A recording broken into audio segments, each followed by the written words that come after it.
Standalone monster.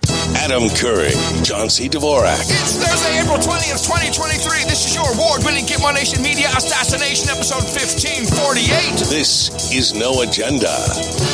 With no more hope for Mars, but broadcasting live from the heart of the Texas Hill Country here in FEMA Region number 6 in the morning, everybody. I'm Adam Curry. And from northern Silicon Valley, where everybody's going to Golden Gate Park at 4:20 to have a community toke. I'm John C. Dvorak. It's Crackpot and Buzzkill in the morning. Oh, yeah, they still do that in San Francisco? They still do the community toke? Yeah.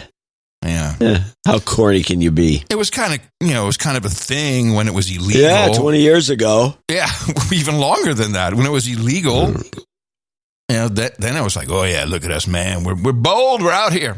Now, I read today, Americans spend more on legal weed than what product? Vodka? Yeah. No. More on legal weed than guns. Oh, wait, you know what? It would have helped if the stream was back on. I guess the stream. Oh, the stream's not on? I guess not. So they didn't hear my funny bit? No, I don't think anyone heard your funny bit. I'm sorry. I'm so sorry. There we go. We're back. The question again, John C. Dvorak, should you still want to participate in our quiz? Americans now spend more on which product than weed? No, more on this product than you mean more on weed than this product. Yes, thank you. I almost want to do the show over, but no, it's okay. More on legal weed than this product. Okay, we already went past vodka. And oil changes. Chocolate. Which I find hard to believe, but... I find that hard to believe. Apparently. Well, a lot of it, I think, has to do with the prices. Legal weed's expensive. Yeah. Oh, yeah, okay, good point. It is. You can buy a lot of chocolate bars for $150. Apparently, the difference is 30 billion versus 18 billion. Huh. Yeah. 30 billion, jeez. Right? Just that money maker. What the hell's going on? Yeah, although taxes now are screwing all the guys who thought they were making all the dough. Anyway, we got back. That's why illegal weed in the California is still bigger, probably money-wise, than the legal stuff. Oh, of course. Of course. I think everywhere, not just California, everywhere. Yeah, well, they're overtaxing. Yes. And then they won't let these guys get bank accounts. I mean, the whole thing is like a joke. So we went to Nashville Monday. Yeah, I heard that. For the meetup. How was it? How many people? I'd say there were close to 100. And this was at the same roller rink where we were supposed to have it last year. Did you go roller skating? Are you crazy? No, of course not. No, absolutely. I don't go skiing anymore. I don't do snow. I'm 58. This is exactly what I don't need. Oh, jeez. Yeah. Well, 58's the new 38. Oh, okay. At least I get out of the house. I get out of the house. I went out of the house. Well, really? To the backyard? To shoo away some dogs in the yard. There are so many people who really, really want to see you. Yeah. I mean, like Dame. You pack them in. You pack them in literally. Sir Patrick Scoble is now who of course organized a fantastic event. Dame Jennifer was there. Really making everything so smooth for the whole production was great. Dame Meowdison, Dame Christina Pearl, her husband came. A lot of people came down from Indiana to Nashville. Those Indiana people are really something. They're incredible. But you got fans, man, and they really want to put together the train meetup or the train museum meetup or something. There's a big museum in the Midwest someplace. I'd go to that. Okay. Well, which one is that? I mean, I'd have to look it up. They keep talking about it. It's a monster big museum. It's got some gear that nobody else has, and it's supposed to be pretty interesting. Okay. Well, maybe Sir Patrick Colby can make that happen. Make it happen, yeah. You can count on me. You know who else was there? The Canadian refugees in their bus. Do you remember the Canadian refugees? Yeah, that's funny. Well, they got 5 kids in that bus. Poor kids. Well, yeah. I mean, you recall that they're practically running from the law. One of them, they're one of the new kids. I think a lot of them are adopted, if not all. I'm not sure. Well, at least they're well fed. Wow, you are really, really. I mean, you have such heart for everyone this morning, don't you? Yeah. Can I tell you a funny travel story? Yes, that's what we're here for. So, because there is no direct flight from either Austin or San Antonio to Nashville, which would mean Southwest Airlines to pick your poison with a possible layover. Which, as I don't know if you heard the news yesterday, you probably didn't. No. So we went out on Monday, and we would want to come back. Preferably Tuesday and not necessarily Wednesday. Well, here's what happened on Tuesday. A computer glitch at Southwest Airlines caused more than 2,200 flights to be delayed today. Southwest was forced to ground its entire fleet this morning, frustrating flyers. The software malfunction lasted less than an hour. Yeah, less than an hour, but you know exactly how that goes. So that would have screwed everything up. Who knows if I would have even been back on time. And to circumvent that exact problem, I saved up months' worth of my instrument flying lessons so we could fly there. I could fly us with the instructor.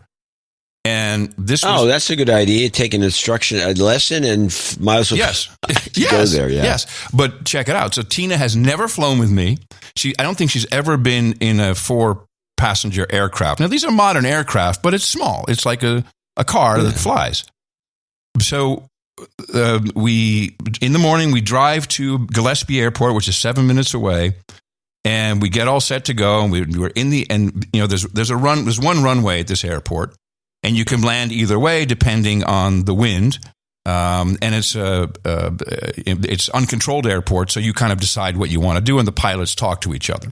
So we are waiting by the runway where we would be next to enter the runway in a 07 direction, but we're waiting for a Cessna to land, who decided 14 was the direction that this person was going to take. So it's landing towards us, and we're just watching. We're waiting. We're almost on the runway. We're waiting, and it lands. It bounces up, and it crash lands right in front of us. That's fabulous. and Tina says, I didn't need to see that. That is the greatest story, especially for somebody who's not been up in a little plane. And so now the female pilot, she was okay, but she bounced up like 30 feet in the air, John. And then, oh, geez. And it stalled, and she landed really hard. Clunk. The gear collapses. The plane starts to nose over. It's like... Oh, did it flip? Did it flip? It didn't flip. Didn't flip. Oh, okay. And I'm like... And Tina's like, it's okay. We'll still go. I'm like, are you kidding me? You are possibly the bravest passenger ever. I had never even seen anything like that. That was crazy. So that takes an hour, of course. That's hilarious. I knew you would get a kick out of it. Well, yeah, I can just imagine. It was not a happy start. So then we fly. We got the tailwind, so like 3.5 hours. And then we're at Nashville, at an airport, smaller airport near Nashville. And we're at 8,000 feet descending down. And then all I hear is like Southwest, there's air traffic controls us. Southwest Airlines going, that's not moderate. That's not moderate turbulence. We'd appreciate a heads up. My passengers were pretty surprised by that. And I'm like, oh, crap. That's a good one. And it is horrible. I mean, we are. Oh, is it? Oh, we're bouncing all. People were complaining in the hotel. People were saying, yeah, it was really rough coming in. So imagine that on a... Yeah, in a small plane. It's got to be hilarious. Oh, poor Tina, man. At a certain point, she had my jacket over her head. She just didn't want to see the wing. No, please. Oh, poor girl. Yeah, I am so... She is so badass. And she said, no, it's in God's hands. I'm good. And then, she happily went back. She even flew back with us. And she'd do it again. It was just a little, I'm sure. Why not? It was safe. it was a little too long for, comfort because, we don't have no toilet facilities on board. Oh, yeah, you always got to consider that. Anyway, I'm sure we'll be talking more about that on Curry and the Keeper. There's a lot more to it. But that was the highlights of the travel. And just, man, it was so great. So many people who have been around so long. Even Jeff Smith showed up. Yeah. The one and only Jeff Smith. So it was a great meetup. And did you get a jingle out of him? No. You're just possibly the worst human being. He's there. You might as well get a jingle out of him. You'll be happy to know we do have some donations, which we'll be discussing in our donate. Oh, there it is. Now he's happy. Okay, so everybody, here's the news for this morning in case you missed it. It blowed up. Elon Musk's 420 launch. Did you see any of this? Have you seen a good movie of the thing blowing up? What happened is it just started tumbling when the main thruster or booster was supposed to separate and just starts turning and then the whole thing, lights up on fire. It was great because Gene, he's crazy about this. I mean, he wants to live with Elon and Sir Gene. And so he's texting me, "Oh yeah, well, a few minutes to go." And I'm getting the show ready. And then he's texting me, "Lift off." And then I don't hear anything from him. And then I get the clips start coming in. Here's an example. Everybody's clapping. Was that separation or? So there's two big pieces of this rocket. There's the Starship itself, and there's the booster underneath. The booster had those 33 engines. At about 2 minutes, 50 seconds, they were supposed to separate. Where that booster is done, it goes back to Earth, and then the Starship's engines light and go. But that separation between those two really big pieces did not happen. And so then it is tumbling as both pieces together, tumbling around, and clearly with the engines led to explosions on the vehicle. I'm sure everyone is disappointed in some ways, but this is very much a test. And this Starship project takes very audacious steps for good reason, because it's the ship that will take us to the moon. The biggest goal for them was to make sure they cleared the launch pad so the launch pad could be used again quickly, because they have. But now this was a development test. Because so even with the explosions, listen to how the message is changing here. Even with the explosions we just saw, you're saying this is a victory for them because they cleared the launch pad, and this is going incrementally in steps. Absolutely. Everything from the fueling to being ready to go, sensor systems, all those kinds of things. All those things went well. Engines, leaving the launch pad. But what's really important about leaving the launch pad, it sounds silly, but if you damage that launch pad, you can't try again very quickly. And this is their modus operandi is to fail. If you blow up the rocket, you're not going to try quickly either. Wait, listen to this modus operandi. Launch pad, you can't try again very quickly. And this is their modus operandi is to fail. Well, not to fail, but to basically fail often. Take big steps so that you can actually take those steps and see. No, I don't agree with that. That's no one's modus operandi. Who is this spokeswoman? She's a SpaceX spokeswoman. This is on ABC. Oh yeah, obviously. Yeah, but she's terrible. Fire her. Oh wait, maybe it isn't her. Maybe this is anchor Katie. No, I think this is Katie Coleman. Yeah. Operandi is why is she apologizing for the company? Because she's the ABC space girl. This is their modus operandi is to fail. Not to fail, but to basically fail often. Take big steps so that you can actually take those steps and see if you can leap ahead as opposed to tiny step by tiny step. And so they took a lot of big steps with this launch. They have vehicles ready to go. Starships and boosters ready to put on that pad again. I can't say how soon, but that's what's different about the way SpaceX thinks is, let's take some big steps. SpaceX thinks different. They think failure. No, they don't. We want to blow things up because you learn a lot more. Look, I mean, 60 years ago, we went to the moon, remember? How come Elon can't do it? What, because he wants to take big steps, but not big enough, so one that we can replicate that is almost 60 years ago? I mean, this is kind of playing into my theory, if you don't mind me saying. What's your theory? That we never went to the moon. Like you don't know my theory. Well, you have a ton of theories. I thought you were going to talk about using water as gasoline. Meanwhile, they keep gaslighting us with this. This morning, the Pentagon has revealed it's now tracking more than 650 potential cases of unidentified aerial phenomena, or UAPs, commonly known as UFOs. That number up significantly from 350 reports referenced earlier this year. But officials stress they found no evidence of alien activity. AARO has found no credible evidence thus far of extraterrestrial activity, off-world technology, or objects that defy the known laws of physics. The majority of unidentified objects reported to AARO demonstrate mundane characteristics of balloons, unmanned aerial systems, clutter, natural phenomena, or other readily explainable sources. During a Senate hearing yesterday, officials played this video of an object behaving in a way they initially could not explain. But after analyzing the video frame by frame, they determined this. This is the heat signature off of the engines of a commuter aircraft that happened to be flying in the vicinity. Also played at the hearing, this video of an unresolved case showing a small orb spotted near a U.S. drone flying in the Middle East last year. Officials say cases like this are hard to resolve because there's only video, no other data. UAPs have faced new scrutiny in the months after the Chinese spy balloon was shot down off South Carolina. And now, according to a recently leaked U.S. intelligence report, China has manufactured a high-altitude spy drone capable of flying at 3 times the speed of sound. Officials fear it could be used to target U.S. military sites. The government official who testified yesterday urged UFO enthusiasts not to just post images on social media, but to submit them to scientists for research. Submit them to science for research.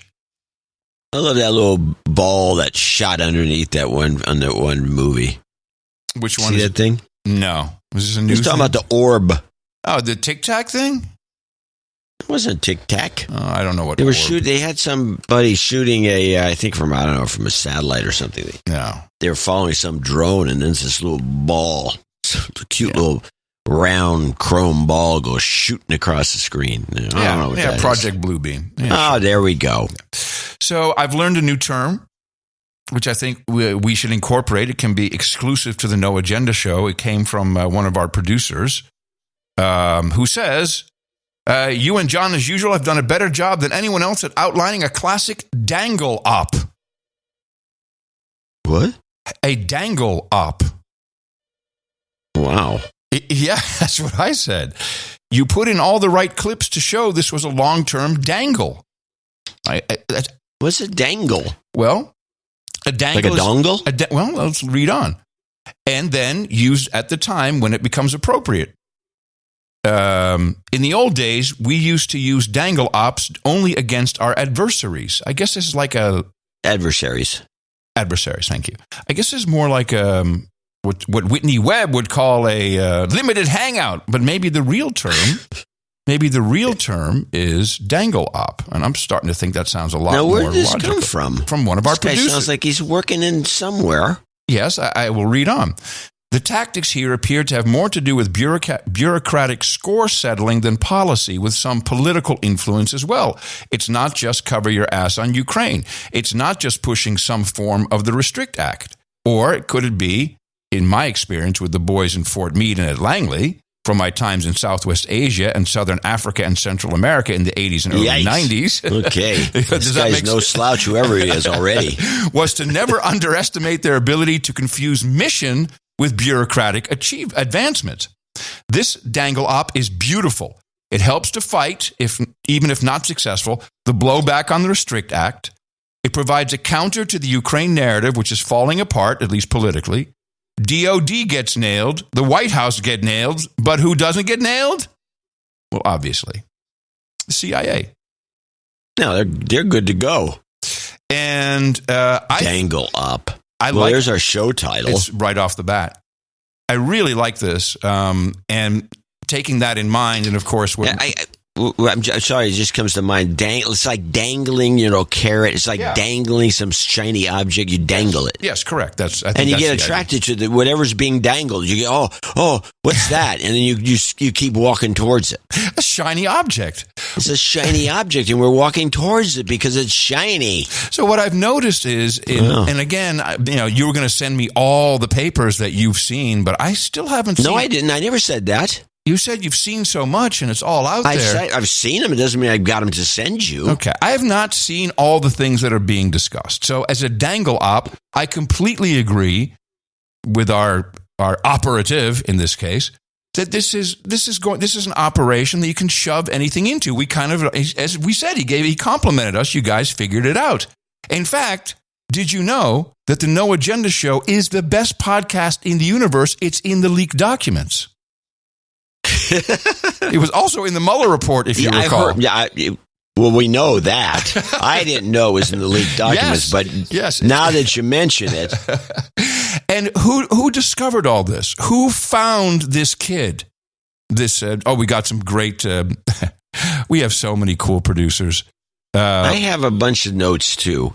And there's a lot of it. I want to throw one out there right away, which is that somebody claims that I disparaged the National Guard. No, I don't think you did. Well, what I said was I thought that because he was in the National Guard or in whatever he was in the reserves, he was not as good as a full-time Air Force guy. And I said it in such a way that it was disparaging to one of our National Guard listeners. No, I think that's just people being sensitive because they get that crap all the time. Oh, you're National Guard. You're not real. Even though they deploy more. Well, they're the ones that get shipped off. They're the ones that go to Ukraine, exactly. Hey, wait a minute. I'm not real. What am I doing here? One of our former law enforcement officers from California wrote in and said the federal raid on the leaker with the SWAT team having the suspect turn around and walk backwards is obvious. The FBI was told to make a big show of force in an effort to dissuade any future leakers. This was just a show of force, pre-planned and intentional. The news being aware was part of it, the news helicopter. The tactics of how the suspect was handled is commonly known as high risk or felony contact, where the cops don't go and engage the suspect. Instead, they make them walk backwards towards them. The point being to gauge the suspect's level of cooperation and allow the officers the greatest advantage to a potentially dangerous person. Was this necessary? No, especially since this was a nonviolent crime, digital crime. But again, this was a sledgehammer response used specifically to send a message that they are serious and don't try this or this could be you. Now, I disagree with that. To me, this is all theater. And I think we pretty much deconstructed on 1547 that this is being used for anything that they need to throw out there. And it's, when I hear this piece, this was Josh Rogan from the Wall Street Journal.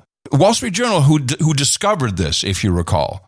So Josh Rogan? Yeah, Rogin. I have a feeling that the Wall Street Journal is in on this. Because when you hear... I've never heard a reporter from the Wall Street Journal doing the rounds, but now he is. And here's another little tidbit that he picked up from the leaked documents, which I have not seen, other than that we are the best podcast in the universe. And I think this is being used, in this case, by military-industrial complex or the money people, to get more money because China. Then there's the stuff that we should have known about. This is what I reported on, Glenn, that China has tested a new hypersonic missile that can defeat our aircraft carriers and our missile defense. In other words, we spent 30 years building aircraft carriers and missile defense, and the Chinese built a missile for a 100,000th of the price that makes those things obsolete. That seems kind of important for people to know. Why were we hiding that? That was in the documents. I brought that out. I think there's a lot of stuff in the documents that American people should know because it reveals that the world is changing fast and our government really isn't on top of it, and they need to be. Now listen to him. Here's the pitch. It does make a difference because usually I would say, hey, we don't need to release everything that they have, knowing that what they have. But I think there is...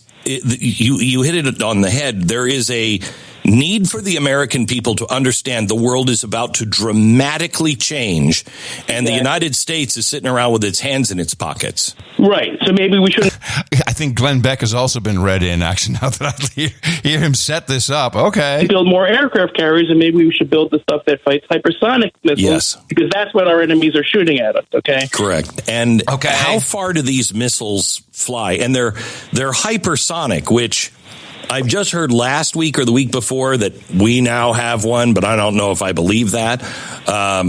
This is a hypersonic, which makes it almost impossible to take down, right?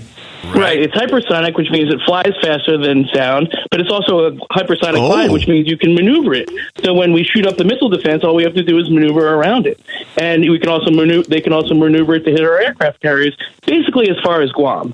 Half the Pacific is now, no entry for our aircraft carriers if they decide to use these things. That's a huge problem for Taiwan, but not just for Taiwan. There we go. For the entire South China Sea. They're basically taking over Asia while we're sleeping, okay? And now I'm not saying that we should buy hypersonic missiles to fight hypersonic missiles. I'm saying that we should buy the things or build the things that defend against hypersonic missiles. And so it's complicated, and you have to think ahead of your opponent. But right now they're thinking ahead of us. It doesn't matter. He's just saying we need to spend the money, spend the money.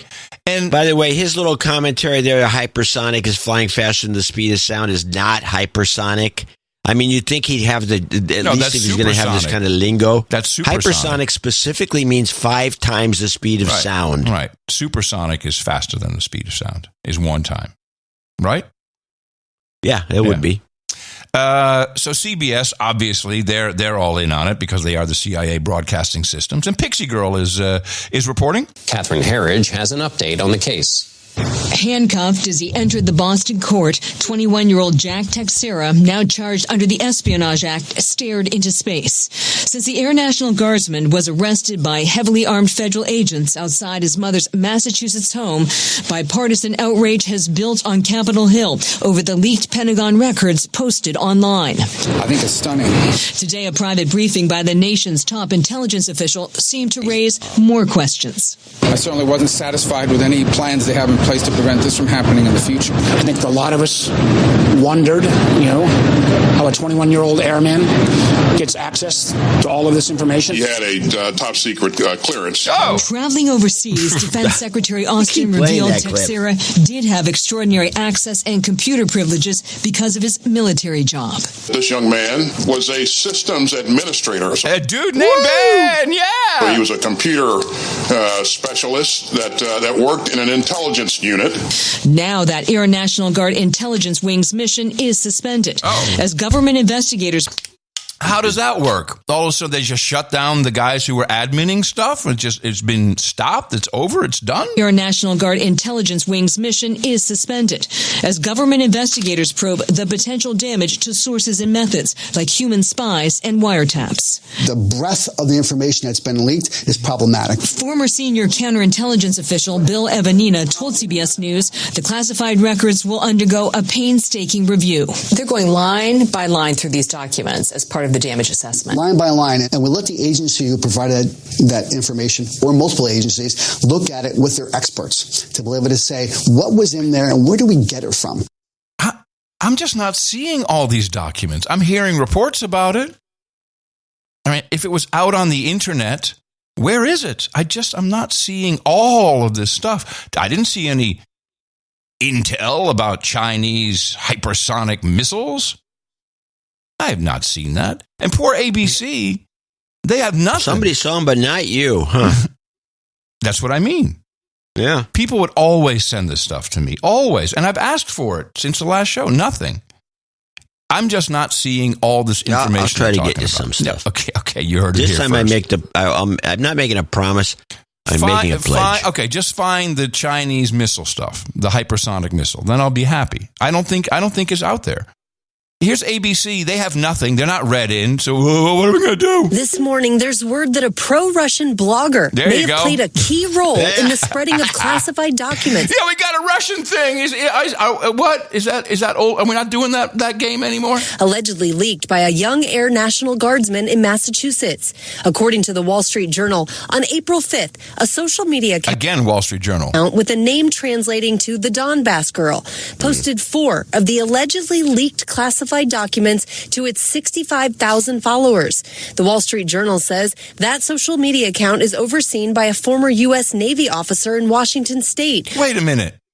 The Donbass girl is not real? It's overseen by someone in Washington State? Did I understand that properly?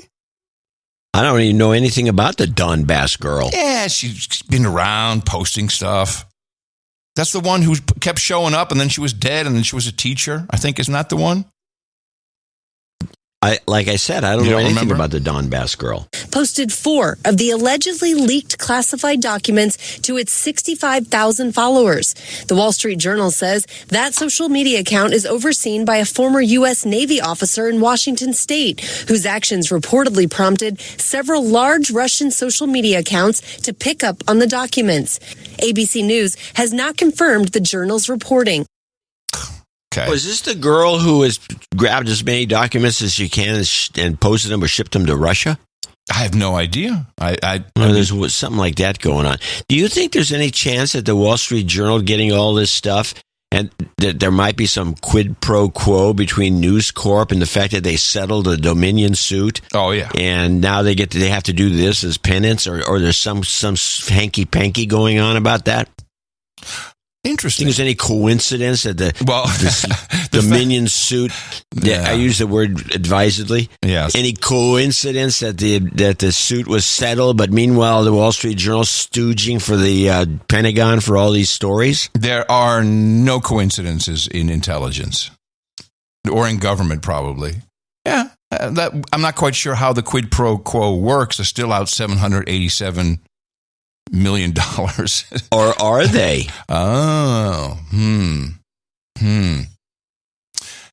MSNBC is really pathetic if you thought ABC was bad. Jen Psaki, inside with Jen Psaki. Oh, she's the worst. She has not. I'm bordering on banning her. No, probably a good idea. The ratings have halved since the spectacular launch of the show. Of course, everyone sampled it and went, she's not a likable person. TV people, especially the women, they have to be likable. Yes, she's not. But it also not just the likability; it's just dumb. Look for the country that. Well, hold on. Why does this happen? Why do I only have one channel from you, Psaki? Hold on a second. I want to do this. Sorry, I had no idea. Let's see. What happened? Oh, no, it's only one channel. Classified information could be shared by a 21-year-old kid who simply wanted to show off. But you know what else is a bad look? When a 76-year-old former president is suspected of doing something pretty similar. Oh, no! This week, the New York Times... She's saying that it's a bad look when a 20-something, we've heard this consistently. Yeah, I think we've heard it to death. Does this and shows off the documents he's stolen, but it's even worse. A 76-year-old former president is suspected of doing something pretty similar. This week, the New York Times revealed that the special counsel in the Mar-a-Lago documents case is investigating, quote, whether former President Trump showed off to aides and visitors a map he took with him when he left office. A map that contains sensitive intelligence information. We don't know what that map is of, but it's sensitive intelligence information. No, it follows similar reporting from the Washington Post that investigators are scrutinizing whether Trump shared classified documents with political donors, maybe to show off to them too. And it comes after the Post also revealed that the FBI found highly classified nuclear secrets pertaining to a foreign nation at Mar-a-Lago. Debunked this. So who knows what exactly or how much information he might have shared or with whom? We don't know that yet. There's clearly a lot we don't know. But even at this early juncture, all of this begs the question of whether Donald Trump will be held to the same standard as a 21-year-old Air National Guardsman. It's not. It's not even a good outrage story. I mean, it's not good at all. She's no good. But they gave her the bottom of the barrel writers. Yes, I think you're right. I mean, that's all they had was that. That's all they could do. Oh. She's probably not a good person to work with, the kind of fiery redhead. And so she probably already badgered the writers. I mean, I can just see that back room. Yeah, we're not going to do anything. You mentioned that. You mentioned that earlier. You think she's just not nice to the people she works with, huh? She seems that way. She's got that duplicitous smile. You know, that little I'm going to fix you eventually smile. Yeah. She doesn't seem like a nice person. She snaps. Yeah. And she's not a good host. I'll bet she's made. She's not welcoming. I'll bet she's made some enemies along the way too. You know what I mean? Could be. I think so. Yeah, I think she's probably made some good enemies. Okay. I see kind of the topics you have, so I'm going to do one that you don't have, and this is, I think it's big in the news, is artificial intelligence. Oh my, oh my, oh my. I've got a couple clips on that. But, you do? Okay. But they're teasers because Let's do teasers. I got stuff. Oh, okay. Well, let's listen to Scott Pelley on that stupid 60 Minutes report that everyone was all over. I just want to play a couple of his opening remarks to show you what a dumb report and an idiot this guy is. And I will do a complete deconstruction of that on the Sunday show. Oh, good. We may look on our time as the moment civilization was transformed, as it was by fire, agriculture, and electricity. In 2023, we learned that a machine taught itself how to speak to humans like a peer, which is to say with creativity, truth, error, and lies. Oh, okay. Wow. Why don't you just throw up on the stage? Creativity, no less. Woo! Yeah, and lies. Idiot number 2 clip is only one of the recent breakthroughs in artificial intelligence, machines that can teach themselves superhuman skills. No. Okay, what in your mind? This could have been an Ask Adam. What in your mind is superhuman? What is superhuman? Flying faster than a jet plane? Or a speeding bullet? Speeding bullet? Stopping vision, stopping a moving train? X-ray vision. Stopping a moving train? Yeah. X-ray vision? Yes, I would say X-ray vision is good. Now, I mean, if you could do large sums in your head, maybe, but computers do that. And the only thing that's new here is these LLMs, baby. I'm sure there's an LLM that's good for our organization. You got to talk like that now. Large language models. See, that's what all the marketing kids are talking about. The big LLM. It's bull. I would have done this whole thing that I'm going to do on Sunday today if I hadn't gotten so many clips on one other topic, which I think is more important and more newsworthy. Okay. But this report included was based on a ton of lies. These Silicon Valley guys have buffaloed people like Scott Pelley who haven't got a clue. No. And they had the Tucker head Carlson, of Google. Tucker Carlson, also no clue. Yeah, Tucker Carlson would be clueless, and I will take there is another thing I could have done. I'm going to do a lot of stuff. I keep promising I don't do it, but I'm going to do this. I'm going to take the Elon Musk interview with Tucker and cut it up so it makes sense. Well, I do have one clip from it today, but it won't bother me at all. So just to hit the top line. I mean, what has happened here is Silicon Valley has unleashed their Kraken, unleashed the Kraken moment to raise capital in a declining advertising market and a possible larger than ever thought recession. And all of a sudden, oops, there was ChatGPT. It got away from Elon. He had his eye off the ball, I think. And then this Sam Altman, is that his name? Sam Altman is the FTX guy. No. Is it Sam Altman? No. That's now you're confusing me. No, Sam Friedman. That's Bankman-Fried. Yes, Bankman-Fried. Fried, whatever. So Fried. I just like Fried sounds better because he's going to. So Altman, I think it's Altman. You know, he basically launches this marketing ploy, which is just dynamite. Oh, it's a genius. And, it's like, oh, no. And everyone's running around. All the consultants are going, oh, it's horrible. It's horrible. But they're desperate for a business model. I have not heard a business model yet. No one's going to pay for this. But yeah, of course. I have to mention this.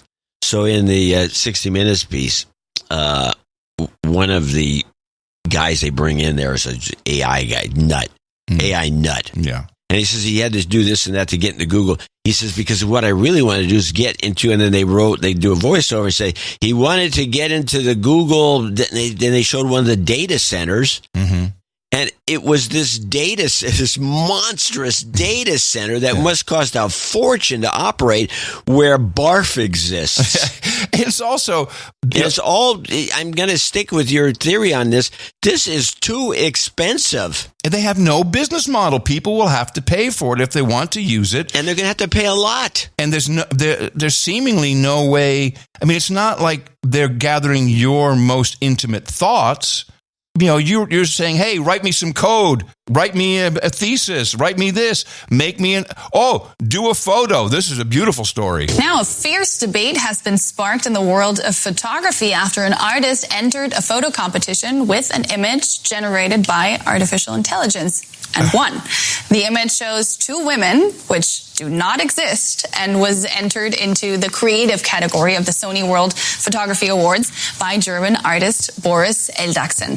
Eldachsen has refused the prize and said he submitted the image to find out if competitions would be prepared for AI images to enter.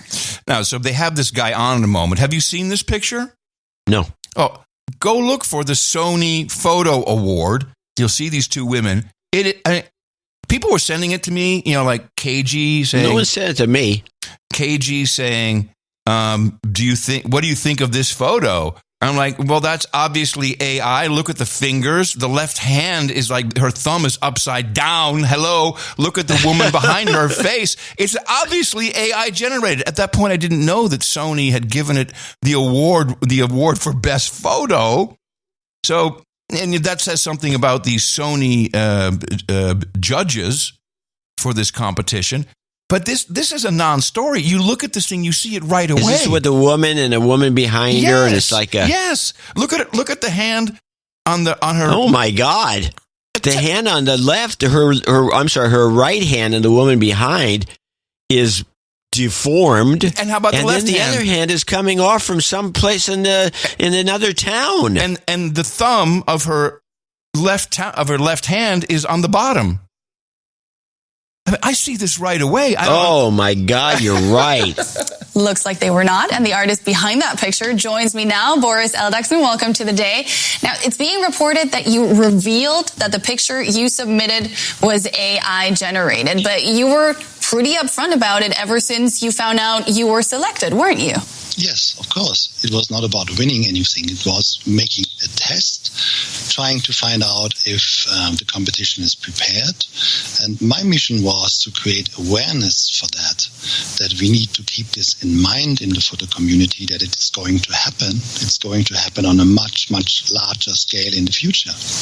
How did the organizers of the event react when you told them the picture was, in fact, not a photograph? Well, I offered them they could give it to someone else, but if they don't, it would be good to have an open conversation for the public, because it is something that is pressuring the photo community.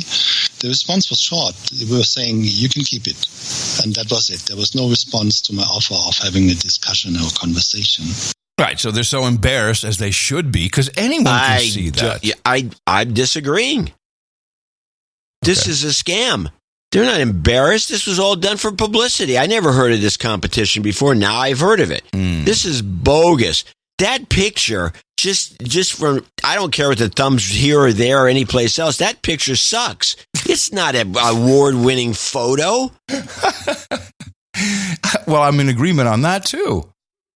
Yeah, no, it's not an award-winning photo. This is the best they could. In fact, actually, it's pretty piss poor. The best they could do. I think Sony was in on this. The whole thing was is a dipsy-do. It's bull crap. Very possible. It's a publicity stunt. A dipsy-do. Oh, we're so embarrassed. We were fooled. Bull crap. A dipsy-do. A dipsy-do. Yeah, okay, so here comes part of what I think is the real problem and what Silicon Valley is so worried about. Oh, we're all going to die. No, what's happening is you're eroding your existing business model of stealing people's content and charging users to view it, listen to it, etc. And user-generated content. Well, yes, they're happy taking the user-generated content, but when it comes to stuff that's licensed, Google pays an enormous amount of money to the record industry, the recorded music industry, in licensing to be used on YouTube and other avenues, as does Meta.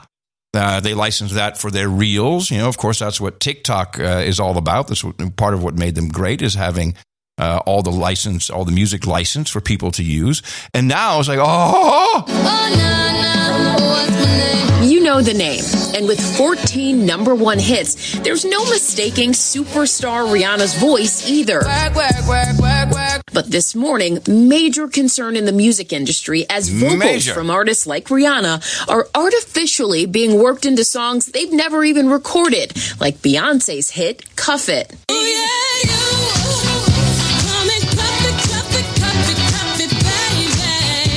This rendition, featuring Rihanna's voice, made using artificial intelligence. The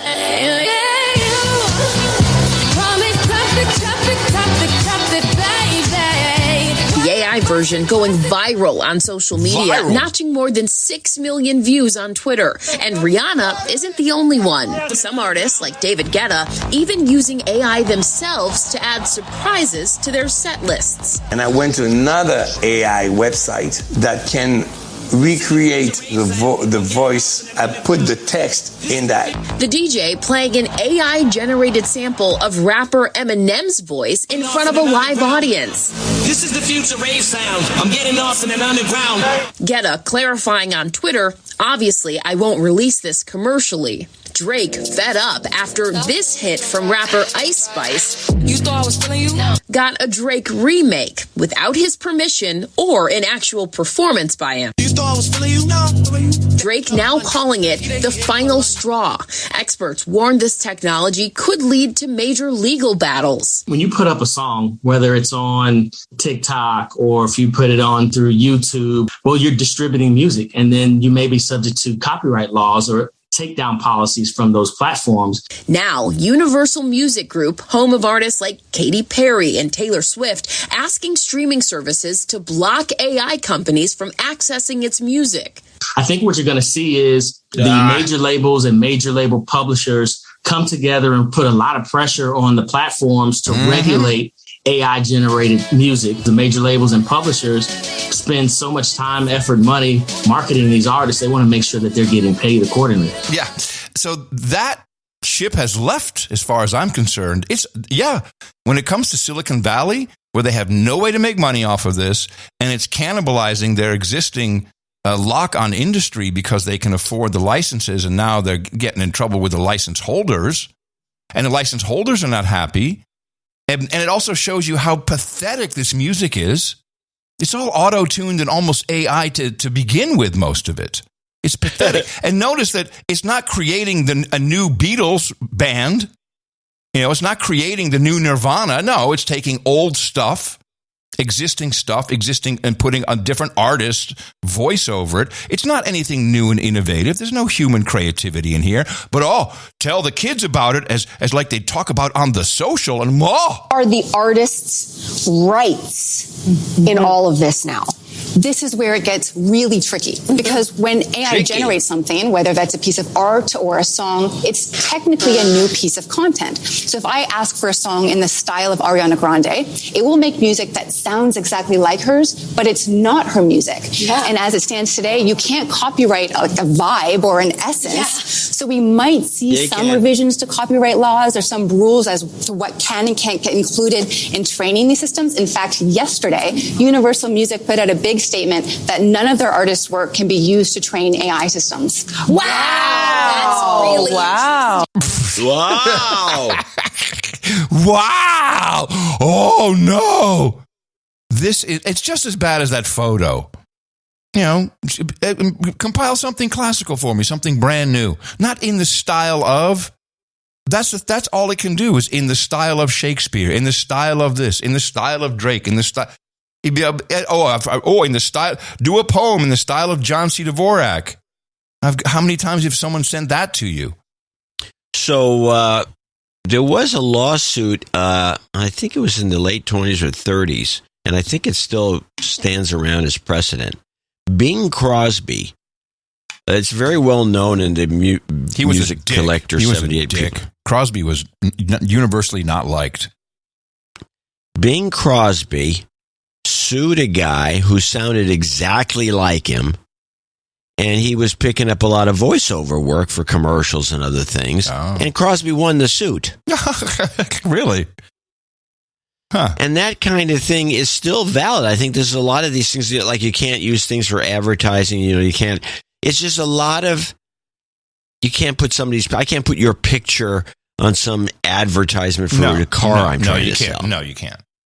So this is no different. I don't see the difference.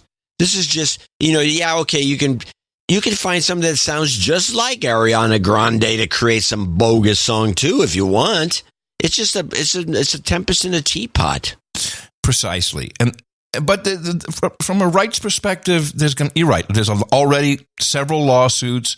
Now Elon Musk is suing Microsoft saying, well, they illegally scraped Twitter to train their AI. I mean, can you imagine the Chat GPT 1, 2, 3, and 4 and Auto GPT and all this GPT stuff has all been trained on Twitter conversations? Well, I mean, that's some solid data for you.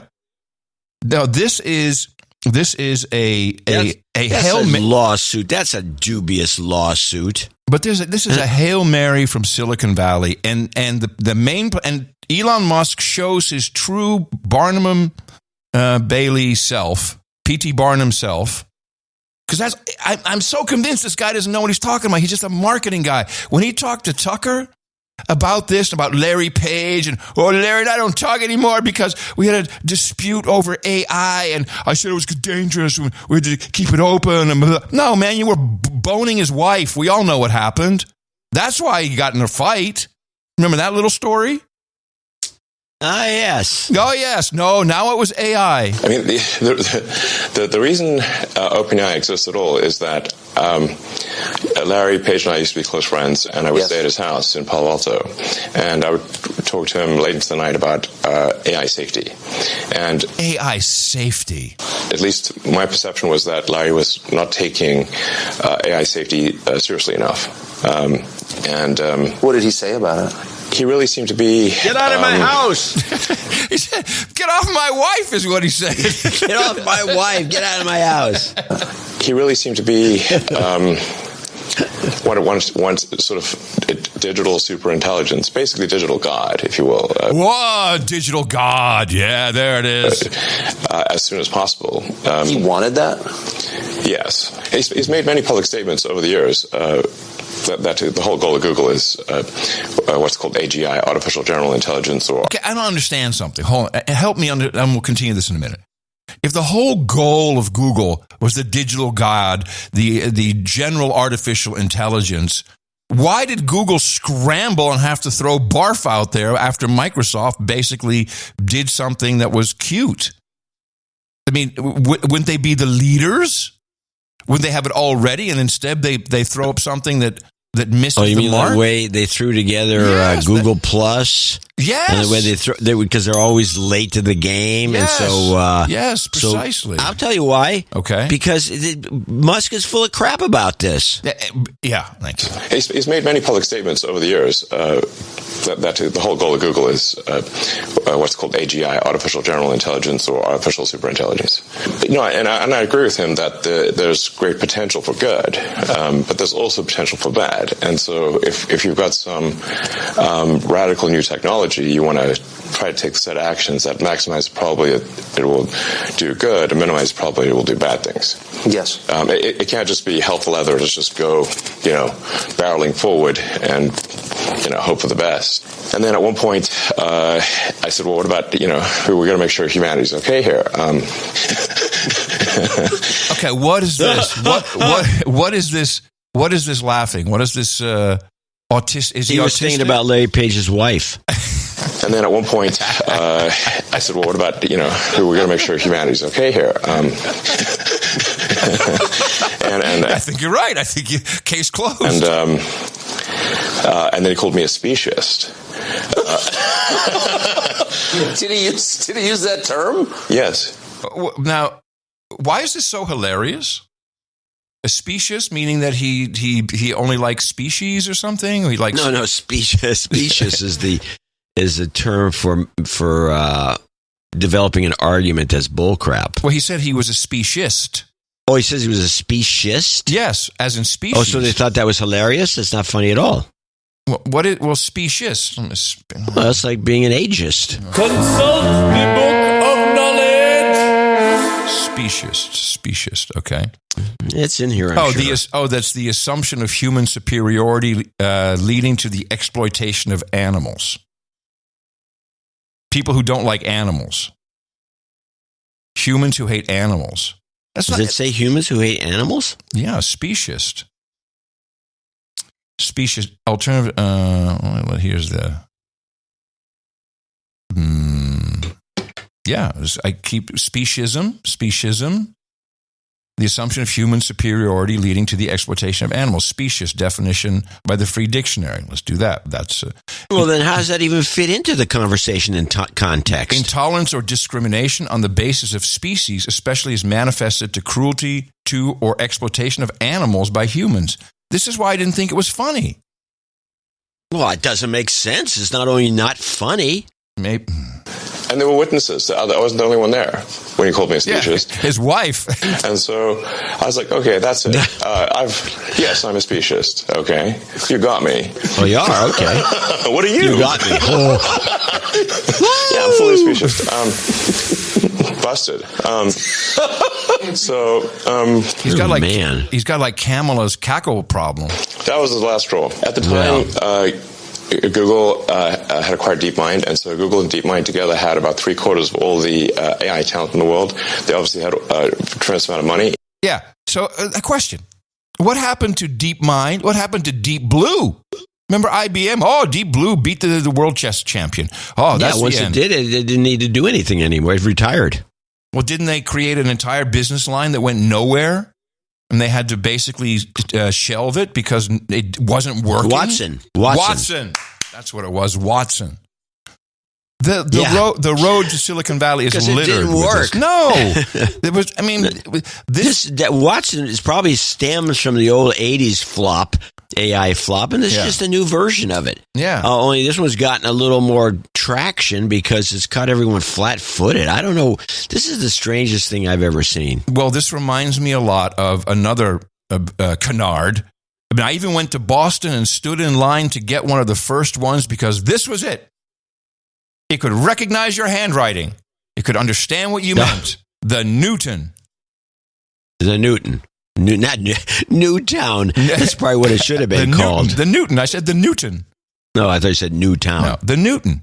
Well, hey, let's go back to Google. Google goggles, Google glasses. Yeah, another great product. This idiotic Google glasses that everyone was wearing.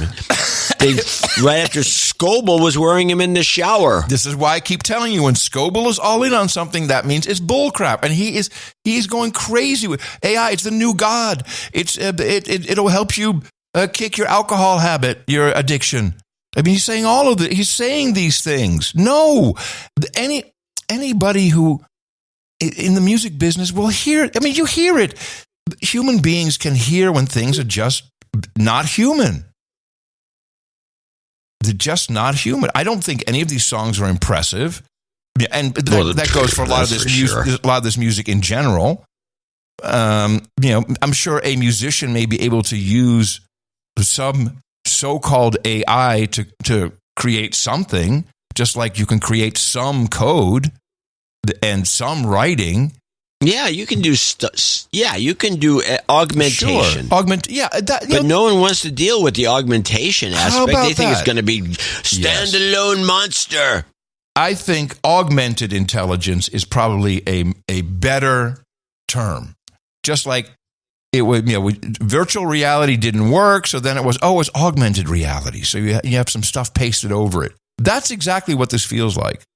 Nothing at all like we're being, we're going to all going to, like Scott Pelley. Oh, we're all going to die from the evil human machine. And Elon Musk is in on this scam. He probably needs to raise some money for it too. Elon Musk is in on it for not because he believes any of it. No, I think he's in on because he needs to raise money. There's money. There's money. This guy's good. Yes, no, I agree. There's money. I love the story about Apple basically beating Elon to the punch. Because remember, Elon, he's building X.com, and everyone's going to put their money into X.com. They're going to get interest, or they can, if they want, go negative interest, which is also known as a loan. And they will be able to pay each other all through this fabulous Truth GPT app, formerly known as Twitter, now as X. And Apple comes along and says, oh, you know what? We're going to give you 4.15% interest. Just put your money into Apple Pay. How about that? I think they beat him to the punch. We talked about this on DH Unplugged. There was I couldn't find any evidence that they won't let you do this on anything other than an iPhone. That's my concern. No, you have to, yes, an iPhone, and you have to have the Apple credit card. You have to have both, I think. Yeah. Now, of course, duh. I think it's illegal. In what way? Vertical integration. There's all kinds of, it's antitrust. You can't do that. I don't think it's legal. I think somebody who's a smart lawyer can take this and say, no, you have to open this up. You can't have it just exclusive to your phone. No, I don't care. I don't want it. I think Elon may be a little irked because this was supposed to be his big thing. No, he's got plenty of time to make money. Okay. No, I don't know. He might get devoured by the evil AI. Ooh. Yeah, that could happen too. We can only hope. All right. Let me guess. You wanted to talk about the Robert Kennedy Jr. announcement for running for president. Was that your big story? No, my big story is that I've come to the conclusion I've got evidence. I do have that, though. I do have that. Yes. But I have evidence that they're out to get Joe. Yeah. I think you're right. In a concerted way. Uh-huh. And the concerted way involved, and I've got two sets of clips. And what makes it obvious to me that something's up is one of the set of clips is from Democracy Now! All anti-Joe. Hold on. And one of Warning. Amy Goodman clip inbound. Yes. And one of the sets is from CBS. Wow. Stuff I'd never thought I'd ever hear on CBS. Oh, and today, I might add, we may have low numbers listening to the show, because on today's Jennifer Hudson show, which started at 11 when our show started. Oh, no. Kamala Harris. Oh, she's out there promoting herself? She's out there. They're doing the last testing. If she can just get to a certain point, they're going to pull the plug on Joe and put her in, and that's my thesis. Literally pull the plug on Joe. Maybe. Yeah. But I want to start. I'm trying to think whether I should start with the CBS stuff, but I think I'm going to start with the Democracy, since you played the clip for Democracy Now! This is an HHS scandal that is really targeting Biden.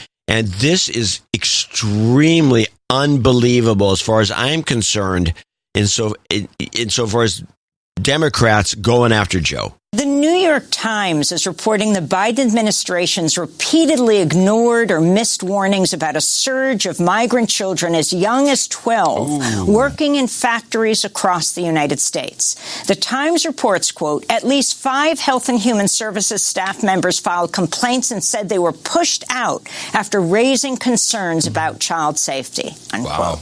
One of the HHS staffers told the New York Times, quote, I feel like short of protesting in the streets, I did everything I could to warn them. They just didn't want to hear it, she said. In February, the Times published a blockbuster report about child labor based on accounts by over 100 unaccompanied migrant children, mostly from Central America, who describe grueling and often dangerous working conditions, including having to use heavy machinery, being subjected to long hours and late-night shifts at facilities that manufacture products from major brands and retailers like Hearthside Food Solutions, the makers of Cheerios, Fruit of the Loom, Whole Foods, Target, Walmart, J.Crew, Frito-Lay, and Ben & Jerry's. Others were forced to work as cleaning staff at hotels, at slaughterhouses, construction sites, car factories owned by General Motors and Ford, in serious violation of child labor laws. On Tuesday, Homeland Security Secretary Alejandro Mayorkas was grilled about the Biden administration's response to forced child labor. This is Republican Senator Josh Hawley of Missouri. You're not going to take any responsibility for the indentured servitude and exploitation of children that is happening on your watch. A moment ago, you were crowing about the fact that you treated children so well, and yet we find tens of thousands of children who are forced to work as slaves because of your policies, and you turn around and blame a prior administration. Mr. Secretary, this is par for the course for you. You do it every time you appear before this committee. You do it every time you appear before Congress. I, for one, am sick and tired of it, and thousands of children are in physical danger because of what you are doing. You should have resigned long ago, and if you cannot change course, you should be removed from office. Thank you, Mr. Chairman. Yeah. All right. Now, here's the gravity of the situation. To imagine Amy Goodman playing a Hawley clip to its conclusion. Yes. Without scoffing at Hawley. You know, and because Hawley is a takedown artist, I mean, that's part of what he does. He makes sound bites. He wakes up in the morning and says, how can I make a sound bite on C-SPAN? And then to get it on Democracy Now, I agree with you. That is that's bad. That's bad news for Joe. This, yes, but let's go to clip 2. And now they bring in the Pulitzer Prize winning writer for the New York Times, and she just puts layer after layer of bad news. We're joined now by Hannah Dreier, Pulitzer Prize-winning reporter at the New York Times. Her new investigation is headlined as migrant children were put to work, U.S. ignored warnings. Dreier's earlier piece was headlined, Alone and Exploited Migrant Children Work Brutal Jobs Across the U.S.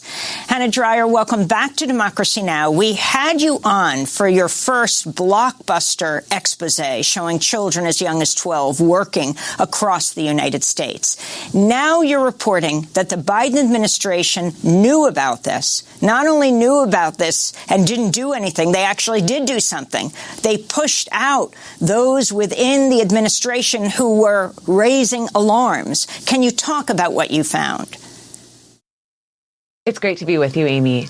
And yeah, just as you say, people were punished for bringing this to the attention of their supervisors. People say that they were fired, they were demoted. I spent a year talking to children who came to this country and are working in the most exploitative conditions in factories and slaughterhouses. I found these children in every single state in this country. And so after that story came out, I began asking, how could it have been that the Biden administration didn't know about this? And what I found was that actually they were given evidence, they were given warnings. There was sign after sign that this was happening for 2 years. And the administration really didn't spring into action until just last month. And, you know, whenever they use children, they really mean business. Whenever it's something that's done to children, I did the same thing to Trump. You're ripping children out of mothers' arms, children in cages. Yep. Yeah. No, this is serious. And I'm telling you, this is a concerted effort. And when you see it on Democracy Now, And then CBS, when you hear the CBS clips, it's not about this. It's another thing. No. They're going after this guy. But listen to this clip. This part 3 is really interesting. And Hannah, I was particularly struck by the information about Susan Rice, the White House head of domestic policy, and her reaction to the reports that there were problems in terms of how these children were being treated. Could you talk about that? Because Susan Rice has been a person who's been in every Democratic administration over the last 30 years, Bill Clinton, Barack Obama, and now Joe Biden. Right. Susan Rice is a hugely important figure, and she is Biden's top point person on immigration. So it's not, some junior staffer at the White House who maybe got a warning one time and it didn't get, channeled in the appropriate way. What I found was that Susan Rice's team was told about this again and again. And the kind of evidence we're talking about are clusters of children found to be working in different parts of the country repeatedly in these very industrial jobs. So these are children making car parts. These are children using caustic chemicals and acids to scrub a chicken plant. And those messages got to Susan Rice's level. Memos airing concerns about these issues got to Susan Rice's level. Her team was told, going back to, the summer of 2021, that people were very worried about this. And what the White House has basically said is, well, maybe we saw these signs, but we didn't put it all together. What their response has been is sort of a lack of curiosity or a lack of conscientious thinking to realize that if we're seeing kids in all these different places who are doing these jobs, maybe there's a larger trend here. Maybe there's thousands of these kids out there. What companies are using these children? How is this happening in America? Well, they named names earlier: Frito-Lay, General Motors, Ford. So Ford, yeah, that's what I'd like to know exactly. If you remember, before we started doing this show, I'm sure you recall this, there was a big stink. I think it was during the Bush administration or before that. A big stink about these migrants getting jobs, and there were laws against hiring any of them. And if you got busted hiring somebody, it was a migrant, not even talking about children, you were fined heavily. But now it's not only illegal migrants, it's illegal migrant underage children working at these companies, making the country sound like a hellhole while we'll criticize China. Hey, guess what? Maybe it is a hellhole. If we got children working at Ford, screwing on hubcaps or whatever it is, or chemicals to clean horrible things. Oh, they're giving them the worst kind of jobs. The hubcap job would be a plus. I mean, I need some evidence of this. Well, the New York Times covers it with a lot of evidence, and you got to note one more thing. As based on my thesis that they're out to get Biden, and they're going to get him before the end of this year, probably. Yeah, they must. This is the New York Times. This is a Democratic spokesperson for all practical purposes. They cover for the Democrats. And we're getting this kind of reporting. This is the last of these clips. Well, they did put it together sufficiently to force out 5 Health and Human Service staff members. Could you talk about some of those staff members and the alarms that they raised? So these are the people who are running the unaccompanied minor program for Health and Human Services. One of the women who I spoke with, Jalen Swalog, she helped build this program. She started working for the government in 2010, right when we first started to see these waves of children coming over. And she was in charge of this program for years and years. She was the highest official running the program when Biden took over. And what she says is she raised alarms. We've seen her emails where she's saying something catastrophic is going to happen. I'm pleading with somebody to pay attention. When her emails went unanswered, she went to Congress and she talked to Congress staffers and said, again, I'm really worried about what's happening here. These children are in danger. And she was pushed out. She was one of 5 people who I spoke to who filed complaints, who showed me their emails where they're saying, something really wrong is happening here. And they say that instead of being listened to, they were demoted. Wow, you're right. This is, and they're going after Joe from all. How hard is it just to kill the guy? This seems like a lot of work. Well, it might be a lot of work, but it seems like to somebody who likes to take wings off of flies, it might be more fun. Well, they're taking a lot of wings off of a lot of flies with this. The whole Hunter Biden crime family is going down at this rate. Well, the Hunter Biden. Let's move to CBS. Now, can I play a quick clip before you do this, because it's just a positioning clip? Because I also had the CBS clips. You do them all. That's great. But this was on Hannity, just to give you an idea of how phony the so-called news is from all sides. They have no shame. They're talking about the Biden crime family. Now listen to this guy and wait for the slogan. Do you believe the President of the United States is compromised by these countries that we know hate our guts? I'll answer the second question. I don't see how Joe Biden could not be compromised. I mean, these family members aren't energy experts. They weren't on boards. At least with Burisma, Hunter actually sat on a board. There are no other boards that we can find that these family members sat on. Certainly not the grandchildren and the nieces and the nephews and the in-laws and things like that. So what were they doing? Why were they getting this much money? It all points back to Joe Biden, and we're going to continue until we get the truth to the American people. But I can say this, Sean, the walls are closing in on the Biden family. No. Oh, brother. How many times have we heard that about Trump? It's a tipping point. The walls are closing in. Is Fox News seriously going to use all these tropes now against Joe Biden? All of it's unwatchable. Oh, most of Fox is unwatchable.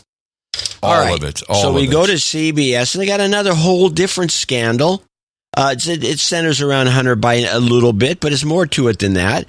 And the way they do it, they're not quite as blunt force trauma as Democracy Now, right. But it's not bad. This is Hunter 1. Tonight, there is breaking news in the federal criminal investigation into Hunter Biden's tax returns. An attorney for an IRS supervisor sent a letter to lawmakers today asking for whistleblower protection, saying his client has information that suggests the investigation is being improperly influenced by, quote, preferential treatment in politics. Here's CBS News Chief Investigative Correspondent Jim Axelrod. My client wants to come forward to Congress. He's ready to be questioned about what he knows and what he experienced under the proper legal protections. Attorney Mark Lytle's client is a supervisory special agent at the IRS who's prepared to tell Congress the investigation he's been working on has been hampered by what he thinks is special treatment. Typical steps that a law enforcement investigator would take were compromised because of political considerations. Lytle wouldn't talk in specifics, declining to identify either his client or the target of the investigation his client helped conduct. Can you identify him? I can't at this stage, Jim. But CBS News has learned the investigation the whistleblower worked on is about Hunter Biden. What we're doing is being completely cooperative. That was Biden 2 years ago, after the DOJ opened an investigation into his finances. The FBI collected what it believed was sufficient evidence to charge Biden with tax crimes, and last year sent its findings to the U.S. Attorney in Delaware. Since then, silence. Yeah. So typically whistleblowers don't get lawyers. That's the one thing I'd mention. And, this lawyer keeps saying, well, there's certain protections in place. But, I mean, you're a whistleblower, then there's a process you go through. It doesn't seem like they're going through the process. They are, in fact, dangling this out there. Yeah, it could be. I mean, as far as I'm concerned, none of this is anything other than a kind of a concerted effort from different fronts to get Joe Biden out of office because he thinks he's going to run again, and he's got to go. And so all these little nuances, like you just described, I don't think are as important to the whole overall view of things as do you think might normally be the case. Well, this is more than just he's got to go. This is taking down the entire family. They're going to take down Jill. I mean, it's going to be messy. Yeah, Susan Rice? Susan Rice? I mean, this is a real cleanup. In part 2, we got one more character mentioned that's going to end up getting his tit in the ringer. Why can't your client talk to us directly at this point? There are laws that provide protection to whistleblowers, and he has to navigate that. Today, Lytle sent this letter to Congress, claiming his client could provide information that would contradict sworn testimony by a senior political appointee. I have promised to ensure that he's able to carry out his investigation. CBS News has learned that was Attorney General Merrick Garland, who gave testimony about the Trump-appointed U.S. Attorney in Delaware conducting the Hunter Biden investigation. Now, can we be sure that this is the Democrat Party? This may be some other group that... Yes, we can. Okay. We can absolutely be sure. We're talking about CBS. Yes. And we're talking about Democracy Now! This is all fronts for the Democrat Party. This is the Democrat Party doing this. Well, CBS... But there's no doubt in my mind about it. I mean, it could be the CIA, but they're the Democrat Party nowadays. I agree. So there's no doubt about this. This is not any... The Republicans aren't this as... They can't do this. I mean, yeah, you got Hannity. You played the Hannity clip. That's the best we can do. That's the level they got. The walls are closing in. They can't even. They got old memes. They can't even come with something new. But what's cool about it is that that Amy took Josh Hawley. So they're using the Republicans in this case. Yeah, you can use Josh Hawley. He's a loudmouth. He's got good things to say. He's a kind of guy you can use to get the sound bite. You can probably get some from a few other guys. I mean, if you were going after the Pfizer, you'd get as much Rand Paul material as you could. This has, you know what this has? The Susan Rice thing has me bothered. And I'm going to go out on a limb. This is Obama. Obama is saying, get rid of her too. And the reason he was in love with Susan Rice. Obama? Bullcrap. No, she wrote that memo. Remember, she had the memo to herself, her CYA that was memo on purpose. Obama probably advised her to do it, and he's getting rid of her because of Michelle running. I feel it. Michelle Obama's going to run. Well, now that you've gone off the deep end, we'll play clip 3. We'll see. Lytle says neither he nor his client are motivated by politics. Would you find any evidence or allegation of a political agenda? No. To him, the truth is one truth, and he wants to come forward with it. Lytle told us the whistleblower has been with the IRS for more than a decade and has extensive documentation to support his allegations. The things he's been through are very well documented in emails and other communications with the Department of Justice. We asked Mark Lytle if there's a chance his client can only see his slice of the investigation and not the big picture. He said that's possible, but that his client had expressed his concerns to superiors a number of times before seeking whistleblower status. Neither the IRS, Department of Justice, or a lawyer for Hunter Biden would comment. I'm putting it in the book. This is clean up, making room, because who else? Then, they may put Kamala in briefly. No, Kamala's in. She's the one. Yeah, for until 2024. It's just temporary. But no, she's going to be the president, and then she's going to run for re-election. It accomplishes a lot of things. For one, it accomplished just getting rid of the notion that Michelle would run at all. But I think it's more to stop Gavin Newsom in his tracks. That'll end his chances of being president. And I think it's going to end. I honestly believe the Democrats, because the more you watch this, if you don't listen to the other side, which we do both, so we see Kamala as a buffoon, but the Democrats don't see it that way. They see her as a smart, intelligent black woman. Okay, all right. And you're going to talk to people on the street, and then on this, I'm going to get clips from the Jennifer Hudson show. She's going to show you were talking to people on the street. So Jennifer Hudson is going to make her look good, and this is going to be another one of the tests. Or they're grooming her. Yes, they are. I agree. But it's only getting everybody ready for Michelle. You can laugh all you want. Put it in the book. I'm putting it in the book. I'm putting it in the book. I'm not even putting it in the book. It's so ludicrous. Okay. You will eat them words. No, I won't. Yes, you will. You'll be crunching on those words. Especially while we're at it, since we're talking about this sort of thing, let's go let me play another candidate. Let me play this, and then you can play I have the announcement that I want to play a piece of. Oh, okay. Well, we're going to go to RFK Jr. RFK Jr. RFK. Who I met once. I met him in context of climate change, funny enough. When we were all with Kleiner Perkins, had their green fund, and we're all at the golf course. Oh, he was there. Yeah, nice. What's that golf course, the famous one? Pebble Beach? Pebble Beach? Well, there's a lot of famous golf courses. Is that the one in California? It could have been the Olympic Club. Is Pebble Beach in California?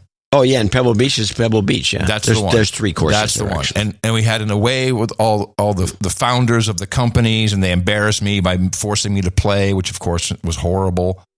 But then Robert Kennedy Jr. was there with his wife, and his reason for there was, he was still Special Olympics, what he was doing is his mom.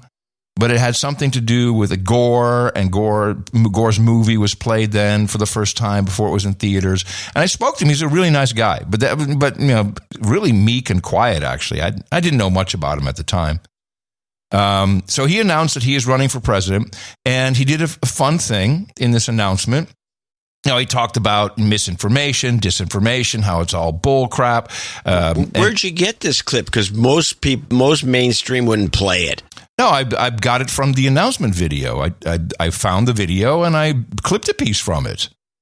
And I thought it was interesting what he said, because he literally compared himself to his dad when his dad ran for office. My father, 55 years ago last month, I sat as a 14-year-old boy behind my father as he announced in the Senate caucus room in Washington, D.C., his campaign for presidency of the United States. And my father at that time was in many ways the same position that I'm in today. He was running against a president of his own party. He was running against a war. He was running at a time of unprecedented polarization in our country. And he had no chance of winning. My father, when he declared, had not a single molecule in him that he believed that he could win the Democratic nomination. Why is that? He had run his brother's campaign in 1960, 8 years before. But now, all the unions were against him with 2 exceptions, the United Auto Workers and Cesar Chavez's United Farm Workers. The liberal press was 100% against him, from the New York Times to the Village Voice. The labor union, the big city mayors were against him, including Mayor Daley, who had played a critical role in President Kennedy's nomination. All of the people in the New Frontier, who were his closest friends, were now working for the Johnson White House, so they were against him. The only people that he had with him, even the universities were against him, because they were with McCarthy. The group of Hollywood, like Joanne Woodward, Paul Newman, who had been very close to him, worked very hard for my uncle in 60, were now working for McCarthy. And my father in the universities, my father used to say that that McCarthy had all the A students and he had the B and C students, and so the only people he had were people, poor white people in rural areas like Appalachia, poor blacks, and in the Delta, and in our cities in Watts and Harlem, and East LA, and Indians on the Indian reservations, and that was kind of it. But that hopelessness in his campaign freed him to tell the truth to the American people.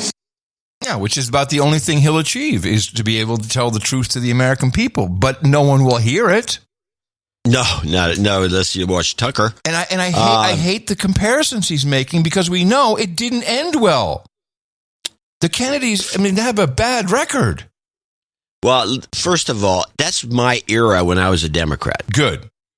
Tell us about it. So I'm very familiar with what happened. Okay. Tell us what happened. The anti-war Democrats were on board big time with Eugene McCarthy. He was the guy everyone wanted to win. Kennedy came in, and everybody, the reason it wasn't because of whatever thing RFK Jr. thinks. Oh. It was because, Kennedy's just, He's just trying, because he's a bigger name than McCarthy, he's trying to steal his thunder, stolen valor. So he was disliked for that reason, because McCarthy was the guy everybody wanted. He was a super peacenik.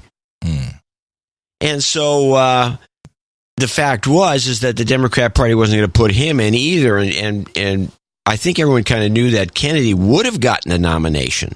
Oh. Because nobody wanted George McGovern, who finally got the nomination. How did that happen? He was a bonehead. Yeah. So his interpretation and my recollection as a staunch Democrat at the time was different. And it didn't end well. I have to say, I like everything Kennedy says. I mean, I watched his announcement. I like it all. Pretty much. I don't think I've heard anything I disagree with. And I think I like it too. I would vote for him. I think he's a real threat. I think he's a real threat to Michelle Obama.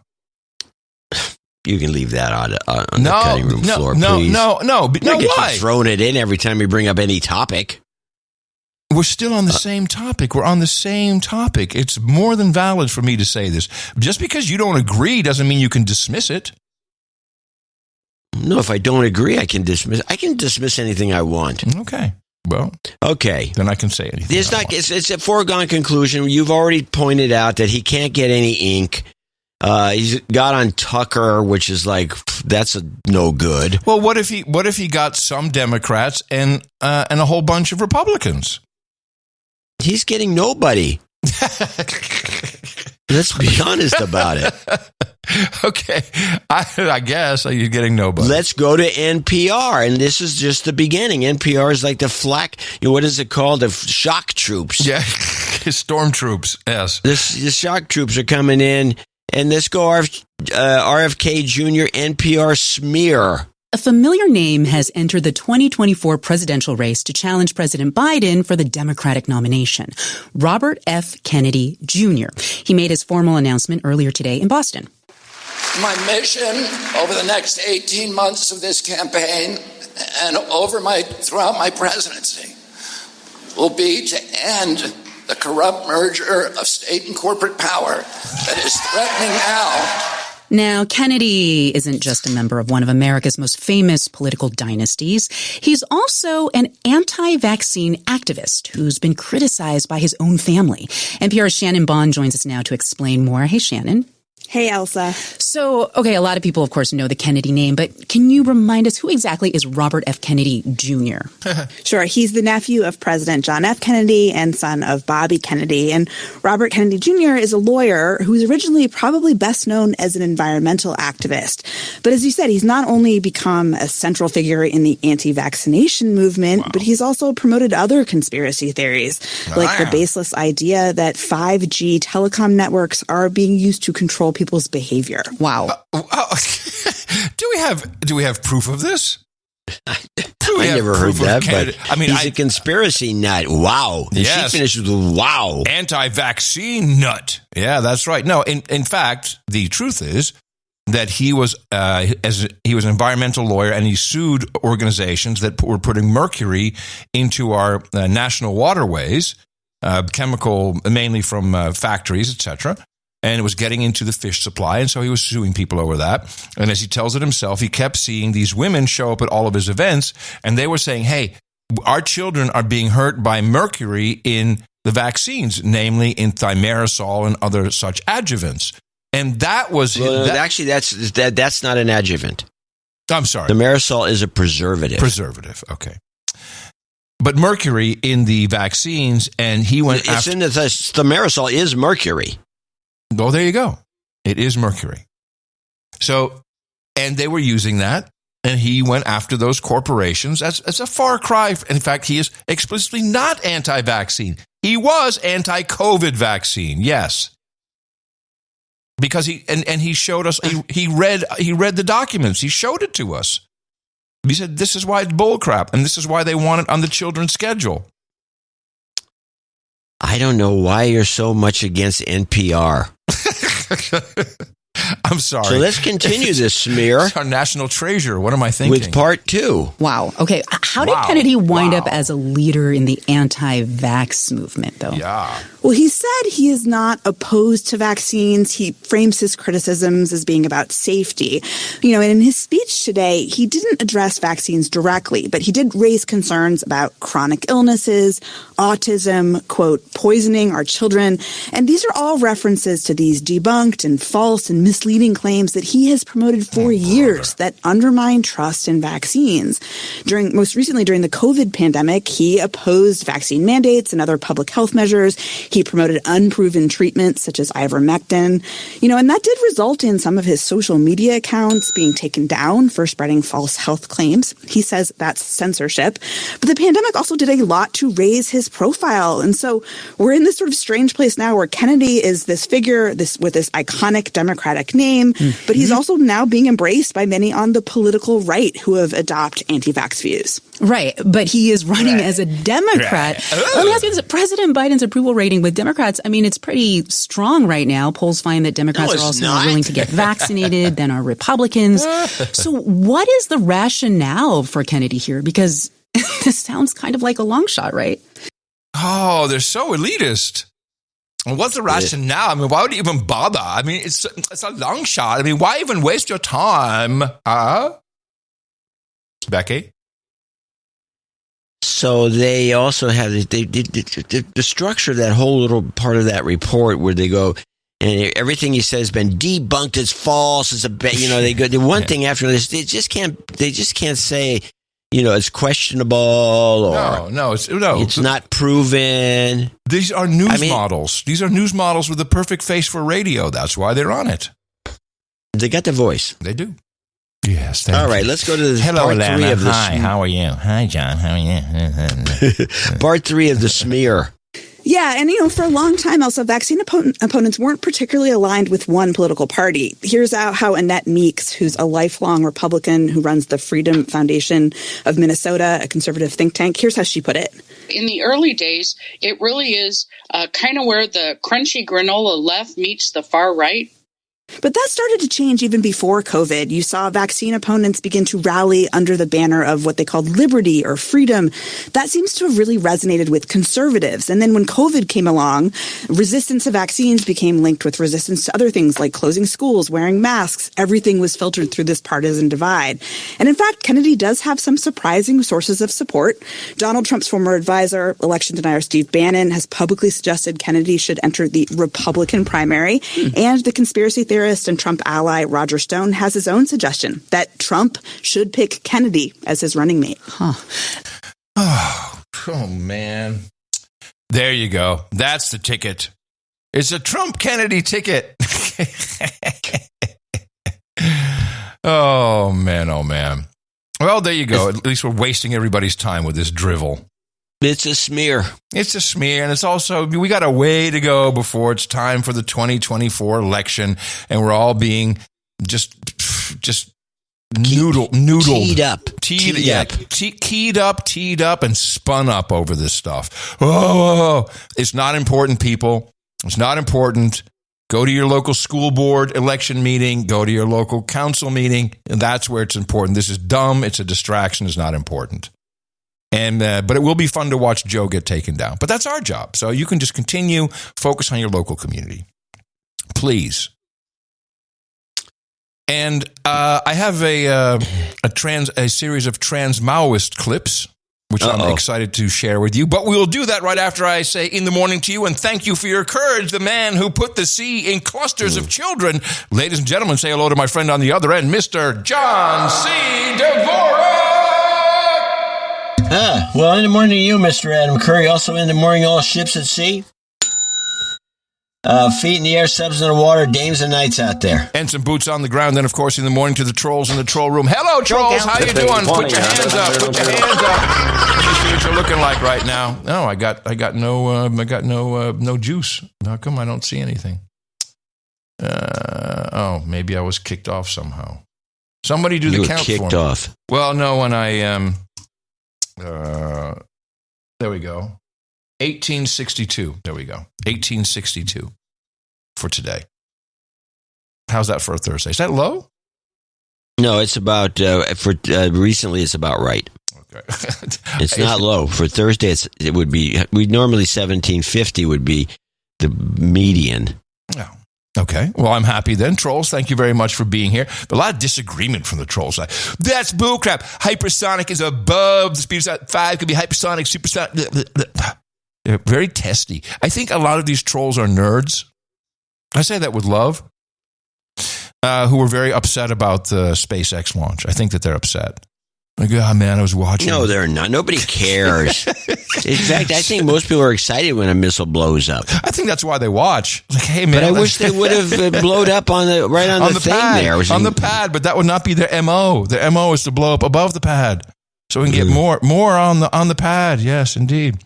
The trolls are in the troll room. You can join them at trollroom.io, or you can get a modern podcast app. This is very important because if you're seeing your favorite podcast disappearing, which is happening at an alarming rate, particularly off of Spotify, but also off of others like Apple, for the craziest reasons, like Kennedy Jr. Huh?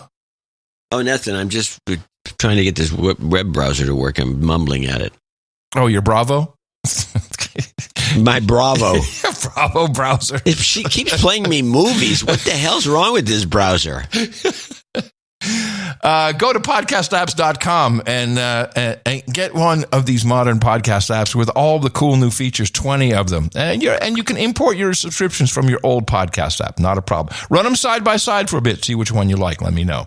Of course, we like Podcast Addict, Podcast Guru, Podverse, and CurioCaster because they bring you the live stream right there with the chat room, the troll room. It's beautiful stuff. It's brand new. It's podcastapps.com.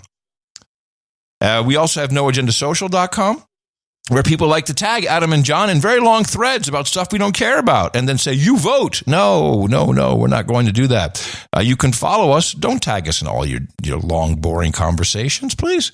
Adam at noagendasocial.com, John C. Dvorak at noagendasocial.com. That is a place where people like to hang out and discuss stuff. And there's a lot of it going on. We have 10,000 slots. I think they're full now. You can't join, but you can, as I said, follow because it's on Mastodon. It's part of the Fediverse. We'd like to thank the artist for episode... What are you laughing? I'm sorry I went to the art because we're going to discuss the art. Oh, okay. And there was one that cracked me up, sorry. Episode 1547.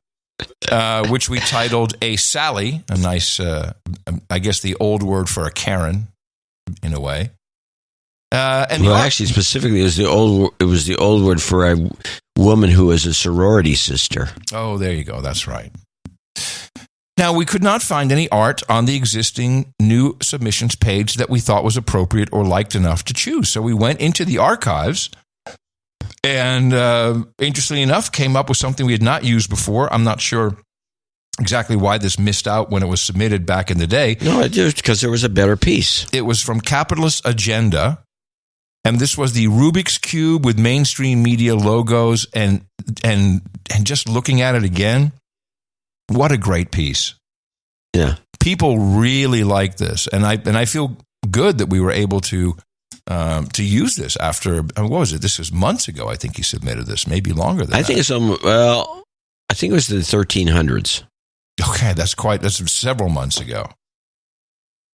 So we thank you very much, Capitalist Agenda. And, oh, yes, I can see. You mean the top left from Nico? No, it was you'll see it. Okay, so that's good, but there's a better one. You'll notice. Already the artists are having a good time, letting us know that they are all in on submissions for today's show. And as I said, we had a Mike Riley piece, "Lick the World," which you didn't like because you don't like a tongue licking anything, I guess, is what you didn't like. What was the problem with that? Well, for one thing, it reminds me of the Rolling Stones logo. It does a little bit. So it's derivative. And so I don't like that. And then I just thought it was it wasn't, I don't know, it just didn't have any real life to it. I mean, that's a lot of pieces. I mean, another one I thought was nice, but I didn't have any. The Turing test with Scaramanga with the robot. Yeah, but it looked like that cartoon series. And it didn't have any life to it. It didn't have any zip. There was another one that didn't have any had some boob jokes in there, but that wasn't enough. The boob jokes were fabulous. I have to give him credit for that. Boob jokes were great. We had the corner of the internet, also by Capitalist Agenda, which just did not. It just didn't make it. It just wasn't quite there. What else do we have? That was about it, I think. There wasn't anything. A lot of testosterone jokes, which weren't really funny. And there wasn't that many submissions. I think the show didn't have the kind of material that calls for art. Yes, in fact, that's exactly what you said at the time. You said, "I don't think it has. I just don't think it has it." We just didn't have the topics that made it work for everybody. And still, we have artists pulling stuff out of their butts, doing their best. And I think probably because we were looking at Capitalist Agenda on the tongue, that's probably how you came. No, that was Mike Riley. On the corner of the internet with the mole. That's probably how we got to it. Anyway. No. Well, how did you get to it then? I saw a Capitalist Agenda thing. I know for a fact that Capitalist Agenda, along with Correct the Record and a number of other people, have like 10 or 12 pages of backed up art because they submitted so much over the last few years that there'd have to be a piece in there, because I've actually gone to the well at Capitalist Agenda's page, the specific page, for some artwork for the newsletter. And so I figured, there's got to be something here. And so I clicked and found it was pretty deep in there. It was like page 4 or 5, something like that. A beautiful piece, Capitalist Agenda. Thank you so much. We appreciate the work you do. And then, of course, the work that all the artists do. It just wasn't there this time. And that's, this type of criticism and being very discerning as art directors. This is what gets people like Roger Roundy high-paying jobs. We teach. Yeah, and it also gets them to quit doing anything for us. He said, that's not true. It's not true. So not true. It's typical. It's typical. Fuck those guys is really the way it goes. It's all part of our value for value system. This is what we run on. I hear these reports of, this podcast is number one in the charts. It has 2 million downloads a month. I think, wow. We have a lot more than that. But we'd have to be doing meetings and playing ads, and we wouldn't be able to talk about all the things we'd like to talk about, because it might be a conflict, or we'd have to be careful. Could we talk about vaccines? Could we even talk about Joe Biden without getting pulled, and people go after us and attack us and try to get rid of our ads? So for working on 16 years, we have not done that. We've always relied on you, the listening public, which we call producers for very specific reasons. You help us with your time, your talent, and your treasure. And we like to highlight our executive and associate executive producers as quickly in the show as possible, just like Hollywood. And before we get to the first one on the spreadsheet, I have a Instanite donation, which was handed to me in check form. And this is from Mike Scheutzer. And Mike is the guitar player for the band Mercy Me, which Tina and I went to see after the show on Sunday. If you remember, we went down to San Antonio. We went to see them. And it's funny every time you say that. I always think of San Antonio as above you, but it's always not. It's down below. It's down below. So they said, hey, the band is big. They're big No Agenda fans, and I'm like, okay, we'll see how big a fan they are. First of all, it turns out, you remember Barry on the last show donated $500. Barry Grawl. Yeah. Well, he's also in the band, and he wanted to donate before anyone else, but he didn't have a note. So we gave him a double up karma. Oh, he was the noteless. Yeah, the noteless Barry is exactly. So he put that in, and then we roll up backstage, very very swanky, and there's the buses, and then Mike, he's the guitar player, comes out, and he's got a Curry Dvorak Consulting Group T-shirt on, which doesn't exist. I mean, the group exists, but the T-shirt doesn't exist. He's had their merch guys make this up. and he played the whole concert with it. That's got to be pretty baffling. Baffling to the audience, I think. That's what I meant. Baffling to the audience. Yeah. So he did give us one each. So yours will be forthcoming. And he gave us a check for $1,033 and a note. Thanks so much for the greatest podcast in the universe. You guys are like the media methadone. No way could I have ever detoxed from my addiction to the news without your help. I was hit in the mouth a little over a year ago by one of my closest friends and bandmates, Nathan. That's Nathan Cochran of Franklin. So Nathan is the bass player, Franklin, Tennessee. Haven't missed an episode since, and I'm always waiting with anticipation to see what John will be putting the C in next. Nathan donation. Nathan donation. No, it's a Nathan mouth hit donation. It's a mic donation. Encloses my long overdue first donation of $1,033, which I believe officially de-douches and knights me. Well, we will officially de-douche. You've been de-douched. I would like to request the title Sir Shwoo of the Six Strings. Sorry for the Savage Sliss Fest. Yes, thank you.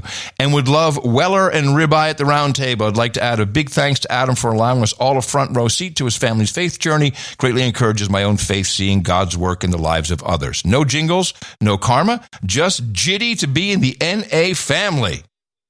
And it was a great show. It was a very impressive show. I think like 3,000 people in the Boeing something. Was he on the list? Oh, I put him on the list. Yes, of course. Okay, good. I put him on the list. And then I have one. That comes after. I'll do this one, and then I have one more from the Meetup. And thank you again, guys. You were very, very kind and gracious. It was a lot of fun seeing the Mercy Me concert. David Alcott is in Eatontown, New Jersey, and comes in with $1,000. Greetings from Central Jersey. I want to thank my friend Dave LaConte for hitting me in the mouth many years ago. Please provide me with a de-douche.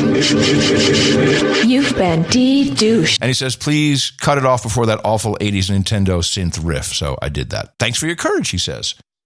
Then I have a donation that was handed to us in person at the Nashville Meetup by Daryl DeVille. And we actually have a picture of this. To complete his knighthood with $600, because he had donated a total of $400 previously, he brought in $600 in $2 bills.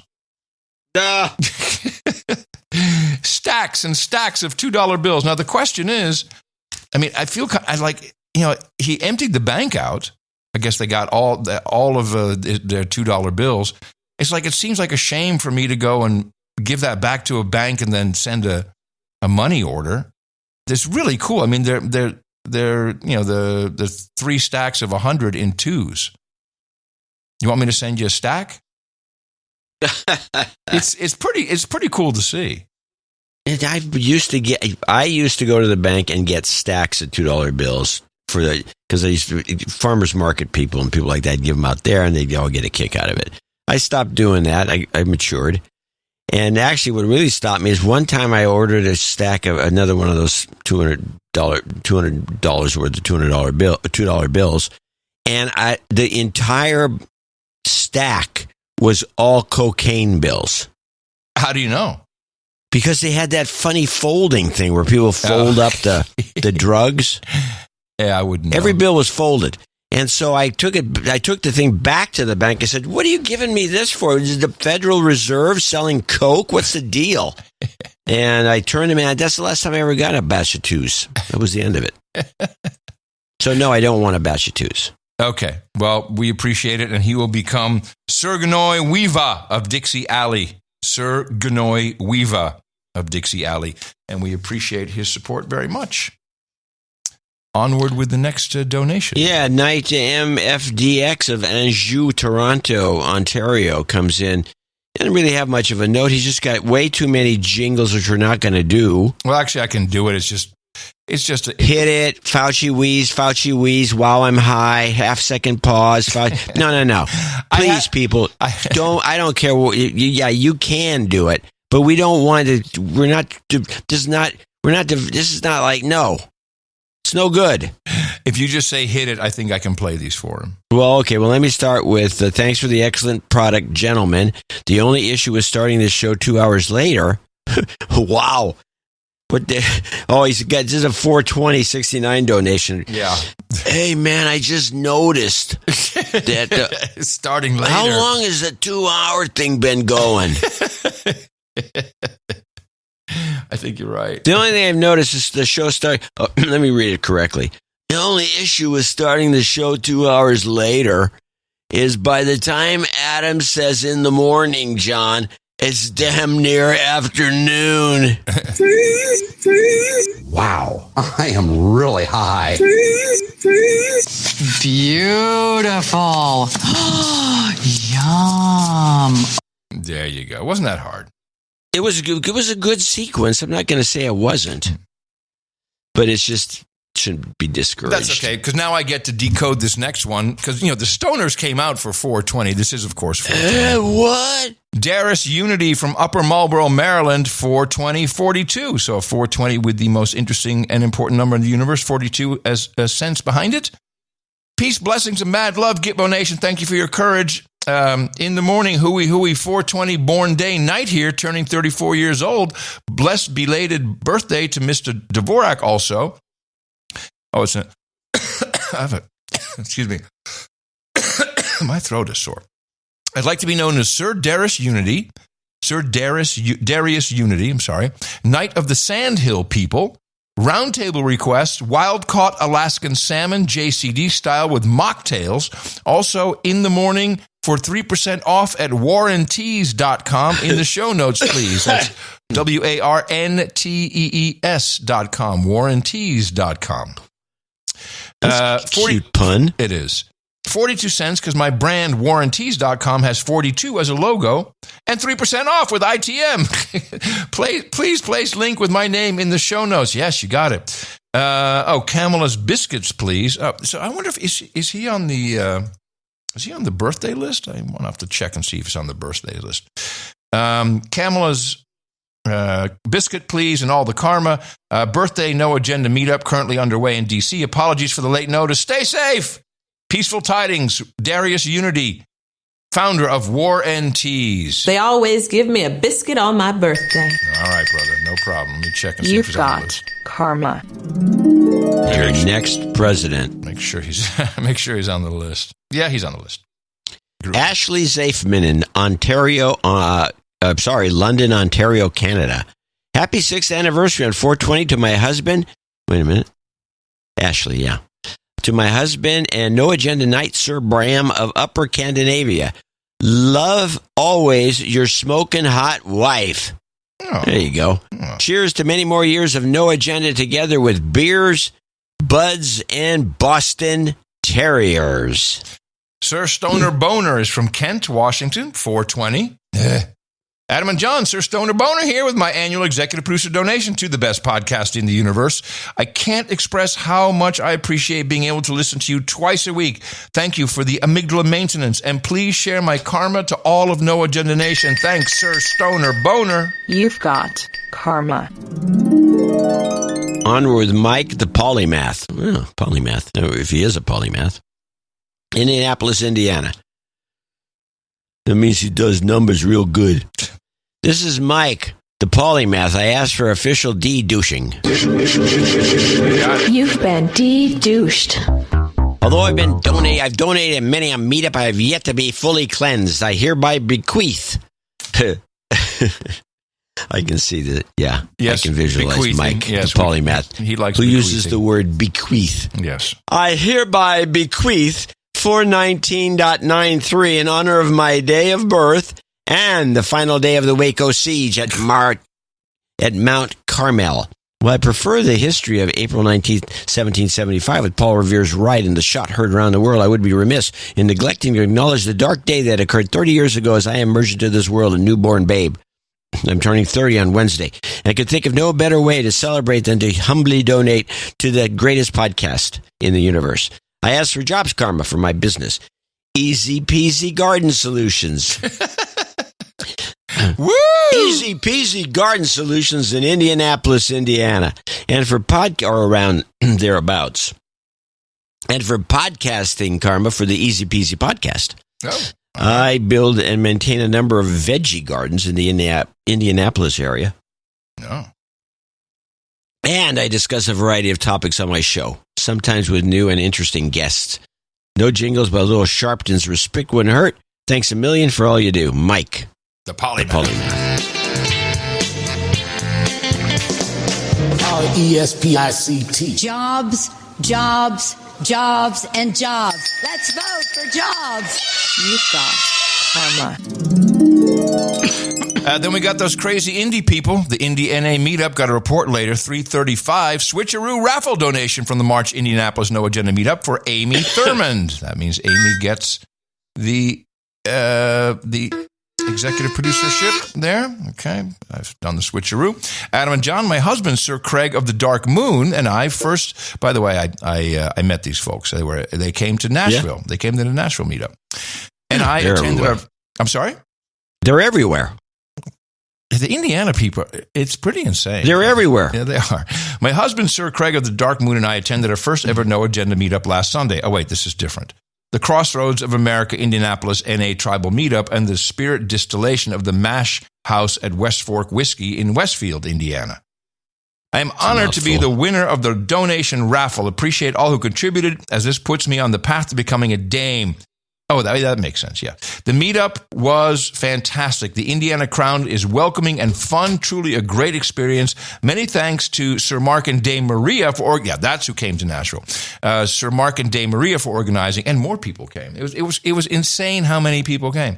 No jingles, no karma, but a de-douching. Okay. You've been de-douched.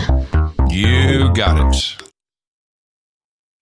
I wonder we're with Andrew O'Donohoe in Smeaton, Saskatchewan. Good afternoon. This email coincides with my first donation to the show of 333. Just want to thank you and John for all that you do. I started listening after hearing Adam on the Joe Rogan Experience just before the pandemic hit. No Agenda immediately became my number one listen as a podcast. It truly is the best podcast in the universe. I should have donated sooner, I know. I'm a super douche. Hoping this donation helps make amends. Please give me a de-douching. You've been de-douched. Sincerely, Andrew O'Donohoe. A lot of people who came to the meetup who had been listening really since 2019. I mean, pandemic listeners. We got a lot of new people during the pandemic. Of course, there was some old-timer. The trick. Good work. Good work on spreading that Wuhan thing, John. Well done. We go to our first associate executive producer, Tom Recker from Emmaus, Pennsylvania, 29317. I'm sending you guys a value for value royalty payment. My friend and I started a podcast and website last year, and we're doing things the No Agenda way. No jingles, no karma, just a lot of appreciation for what you guys have created and continue to do. To the No Agenda family members who enjoy movie reviews or are wondering if a film is worth a watch, you can throw out those Rotten Tomatoes and check out thedailyratings.com or the Daily Ratings podcast. Let's go lick the world! Nice, I'll put that in next to your name as well. Yeah, Rotten Tomatoes has been corrupted. I don't look at ratings or any of that stuff ever anyway. I don't trust it all. Like Yelp, I've never been a Yelper. I don't trust any. It's all gamed. Gamed, I tell you. Brooke Mortensen in Sierra Vista, Arizona. Megan Kelly's new listener here. Ooh, Megan donation. Megan donation. I love and appreciate all of you so much. I found many gems like No Agenda through her humble, generous, sassy self.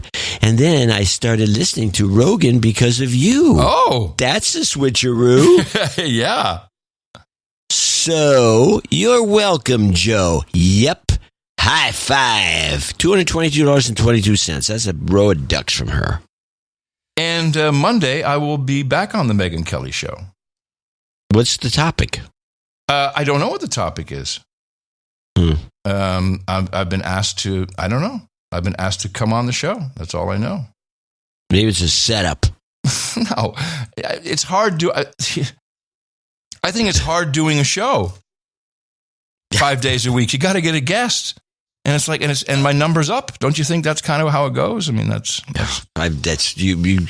I don't know if I've lectured enough about why that's a bad idea.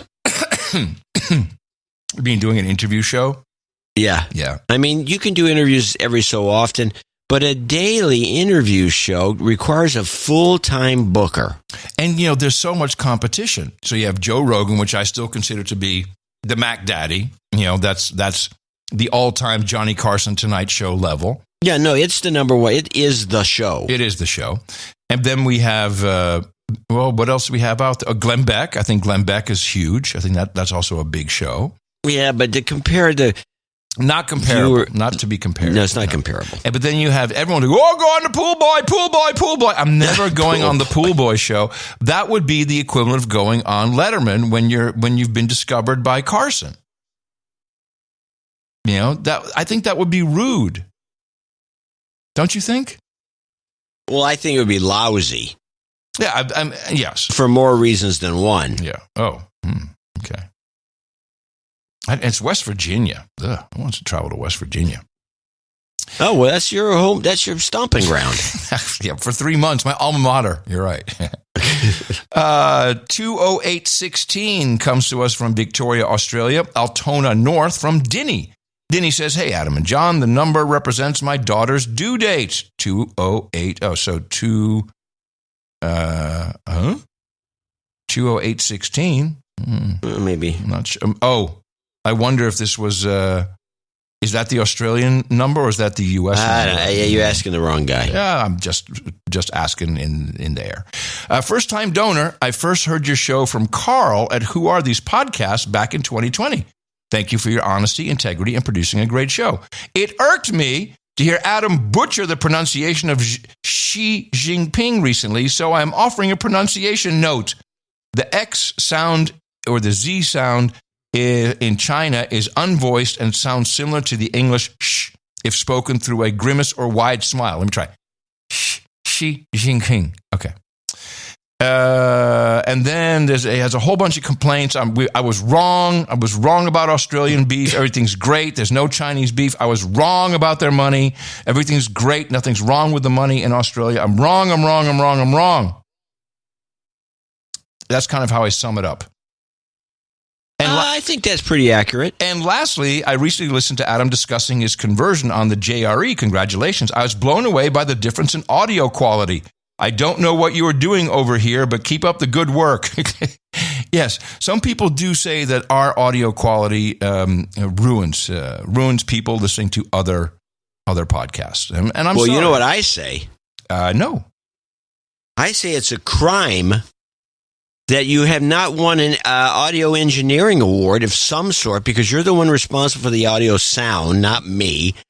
And you should get an award from the AES or someone or a podcasting operation for the sound. It just baffles me. Where is the Podcast Academy? I deserve it. You're not going to get nothing. You get nothing. This is the problem. You understand that talent is on one side of the mic and behind it, it never gets enough recognition. No, but I'm sure the podcast industrial complex who actually create these types of awards, which are bullcrap, and I've always laughed at, they don't like me because I laugh at their little award shows. The Ambies, please.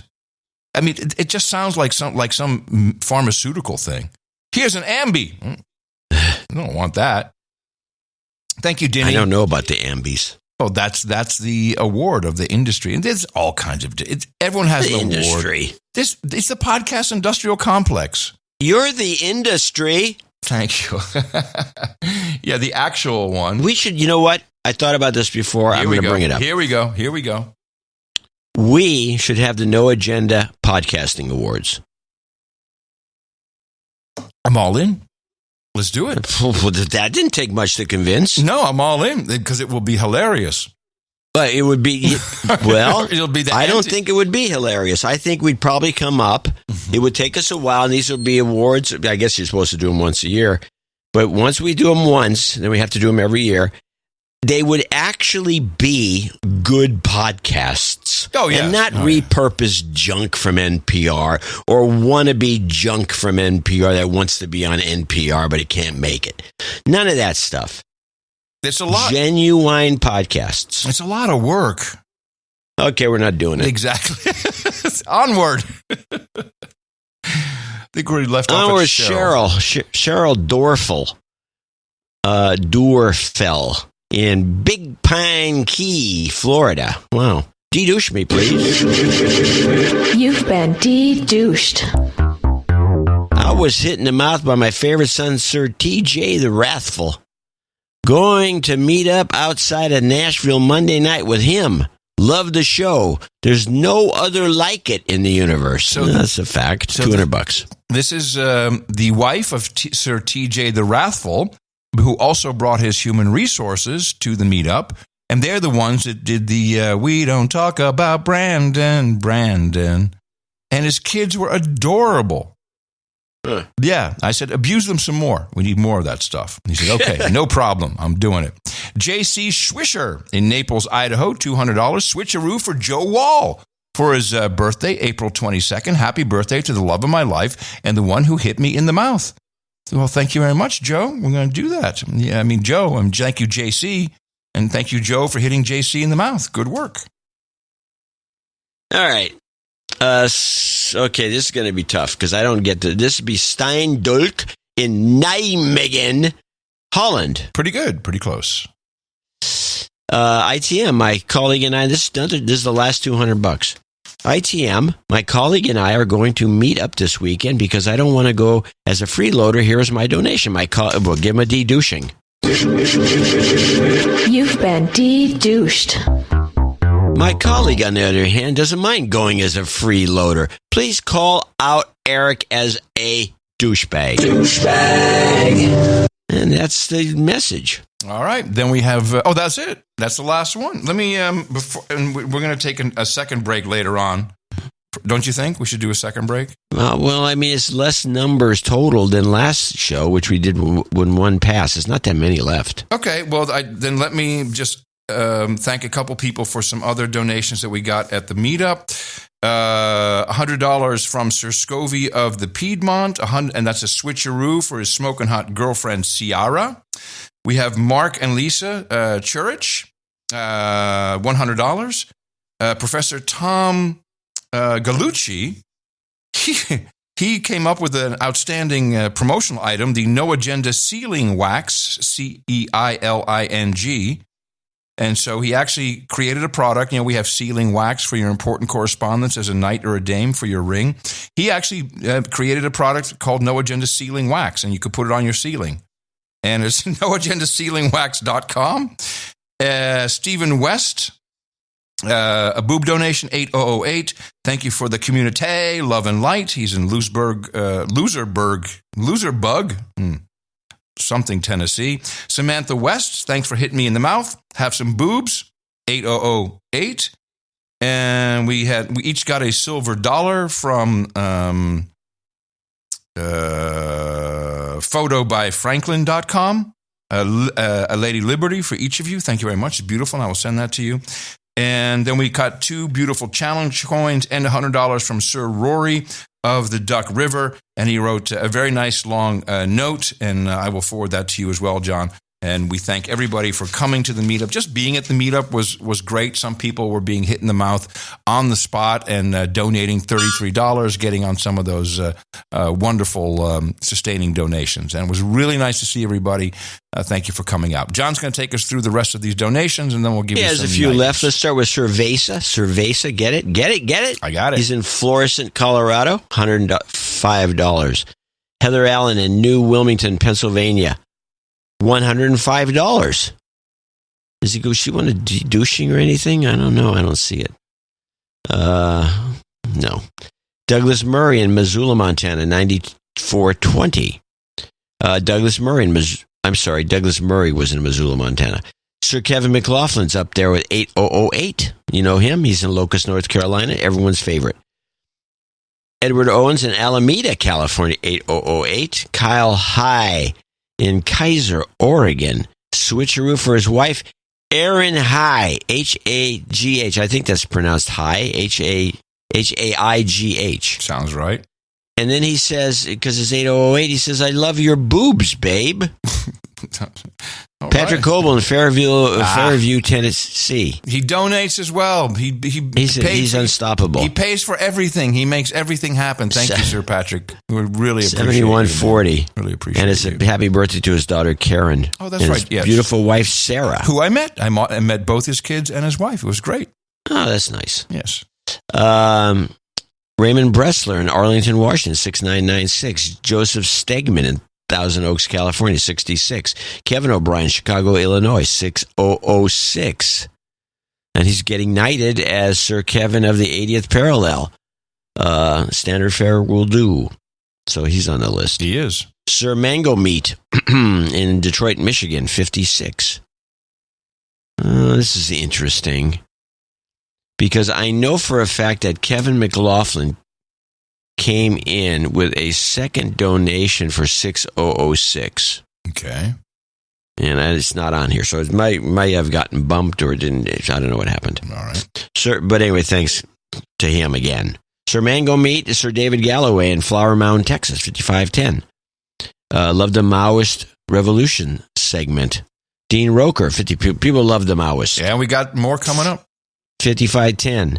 Sir Mark in Greenwood, Indiana, with a birthday at $53. And this is a switcheroo for his amazing keeper, Dame Maria of the Greek Kingdoms. I think it's her birthday. Bob Butler in Cumming, Georgia, 5069.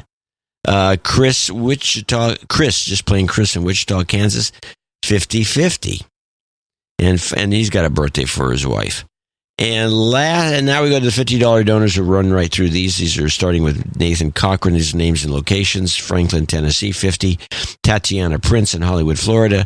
Peter Odo in Ridge, New York. Stephen Schumach in Xenia, Ohio. Joan Pulse, Puls in Hernando Beach, Florida. Gadget Freak 10 in Western Springs, Illinois. Alexander Verdejo in Gig Harbor, Washington. Scott Lavender, our friend in Montgomery, Texas.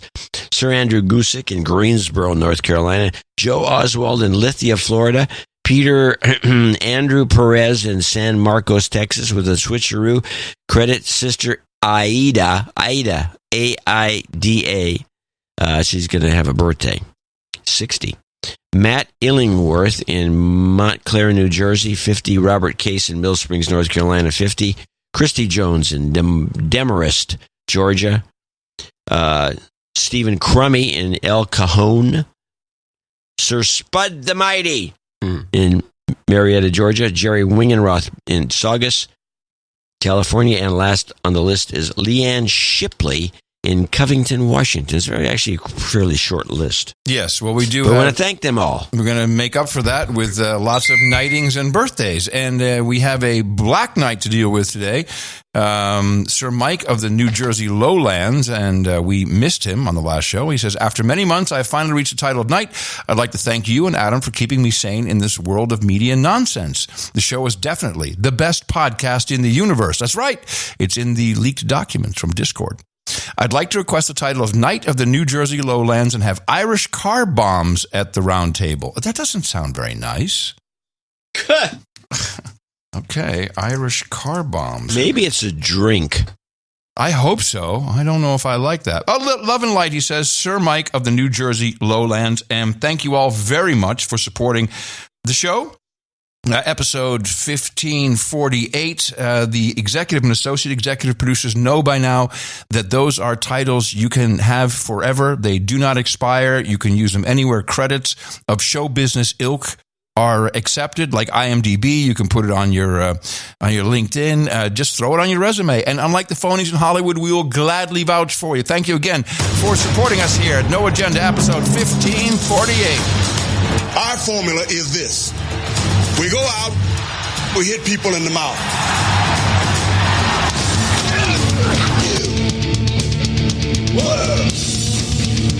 Shut up, slave. Shut up. And, of course, thank everybody who came in under 50 for reasons of anonymity, or you are in one of those fantastic programs that are sustaining donations. Thank you. It's a birthday. Here's your list for today. We got Emily wishing her smoking hot husband Bruce Blessinger a happy birthday. He turned 37 yesterday. Andrew Perez wishes his sister Aida a happy birthday. She turned 60 yesterday. Mike the Polymath turned 30 yesterday. Darius Unity, 34 today. We had a nice note from him earlier. Teresa Marson wishes her son Josh Kleins a happy birthday for tomorrow. Sir Mark wants to wish Dame Maria of the Greek Kingdoms a happy birthday for tomorrow as well. Christina wishes her sirloin medium rare a happy birthday. He turns 75 on the 22nd. J.C. Swisher wishes Joe Wall a happy birthday on the 22nd as well. Chris wishes big birthday greetings for his wife Margie's on April 22nd. Patrick Coble, the Duke of the South, wishes his daughter Catherine and beautiful wife Sarah both a happy birthday. And Jacob Alley wishes his human resource Naomi Alley a happy birthday. Happy birthday from everybody here at the best podcast in the universe. Woo! All right, so we have 4 knights. We've got a black knight on deck, so we need quite a blade. A blade-o. We got a big blade. This one will do. Oh, no, that's the special one. Okay. All right, Mike Wendell. Come on up. You'll be a black knight. Mike Scheutzer. Happy to see you here, my friend. Daryl DeVille, Kevin O'Brien, and Darius Unity. All of you have reached the status of knighthood of the No Agenda Roundtable, and I'm very proud to pronounce the as Sir Mike of the New Jersey Lowlands, Sir Shwoo of the Six Strings, Sir Ganoy Weeva of Dixie Alley, Sir Kevin of the 80th Parallels, and Sir Darius Unity, Knight of the Sand Hill People. For you, we've got Hookers and Blow, Rent Boys and Chardonnay, Wild-Caught Alaskan Salmon JCD style with mocktails. We got Irish car bombs. I know I'm forgetting something here. I forgot the Weller and ribeye, but it's still on the grill. There we go. Along with that, of course, we've got mutton and meat for those of you who have not had it yet. While you feast on that, you can slip on over to noagendarings.com, and anyone can visit that. You can see those handsome knight and dame rings. All you have to do is send us your details, your address, and your ring finger size, and we'll get those off to you. And thank you again for becoming knights and a black knight here of the No Agenda Roundtable. No Agenda Meetups. Well, no surprise that there are a lot of 420 meetups today. But before we get to that, we've got a couple of meetup reports. The first from Indianapolis. Hi, this is Maria. And this is Mark. We have over 30 people today. What an amazing meetup. We love it. Thank you, No Agenda. John and Adam, you're the best. In the morning, this is Emily. Not a Fed, unless it's Monday through Friday from 7 to 3. In the morning, John and Adam, Nada from Indianapolis. Finally dragged my mom here. Thank you for your courage. In the morning, John and Adam, PBR Street Gang, enjoying another wonderful meetup here in Indy. Hi, this is Cindy from Carmel. Thank you for your courage. I wish everybody knew how much 3 inches was. Bruce from Indy, just drinking some whiskey. In the morning, Dame Swanee. Sir Benny saying hi to everybody out there. This is Dame Trinity from Fort Wayne. I was in Crown Point, now in Indy, and I'll see you tomorrow in Nashville. Thank you for your courage. This is Shannon visiting from Fort Wayne in the morning. Have a great day. Hey, this is Connor from Westfield. Hate to break it to you, but every time Fort Wayne has a meetup, Vladimir Putin unvaccinates a transgender Ukrainian toddler. Chloe Young. I'm with Connor Young. Really? This is Steph from Carmel. I've been hearing about this for a long time. This is my first meeting, and I loved it. Thank you very much. Hi, I'm Steph from Carmel. This is Nick from Indy. Today I met a baby who listens to Alex Jones. In the morning. That's a big group, man. And then I got a note from Mike Stulak, who did the first Northwest Indiana meetup in Gary, Indiana, where no one showed at the Hard Rock. And he's thrilled to report the second initial Northwest Indiana meetup was a rousing success. Over a dozen attendees, knights and dames with their rings, mere slaves like himself, plus some very well-behaved human resources. And we're very happy that that worked out so well. Over to Leo Bravo in Los Angeles. Hey, everybody. It's Leo Bravo. I'm at the meetup number 40 of the Flight of the No Agenda. I'm passing the phone around. Our folks have nice words to say. Hey, Adam and John, it's Steve. In the morning. In the morning, Bredicate and Trish the Dish here. Boom shakalaka. Boom shakalaka. In the morning, it's Dame Kendra. Adam, John, we love you. Hallelujah. In the morning, this is Angie representing the ranch. In the morning, hooey hooey. This is Sir OG Godcaster. And the lovely Lady Leanne. Blessings to you. Steve Webb and Leanne. Nice that they were there. We had a great meetup in Northwest Houston. Sir Economic Hickman reported in. It was the first one, and it was a big success. They did not foster a competitive atmosphere, but they laughed a lot. Everybody hugged and shared secrets. Very good. Then we have a big meetup coming in the Netherlands. Yes, these things happen all over the world. It's a new place. It's a new promo. Part of it in a different language. Ja, aanstaande zaterdag 22 april is het zover. Cats Hall, Noord-Brabant, Nederland. De No Agenda Meetup, drinken in de duinen. Neem je vrouw mee, neem je vriendin mee, maar niet allebei tegelijk mee. Coincidence? I think not! Cats Hall om 2 uur. En natuurlijk in the morning. They've now changed not just the meetup, but the actual town is considering changing its name from Katsheuvel to Cats Hall. And the mayor wants to have a chat with you, John, for changing. I'm available on Fridays.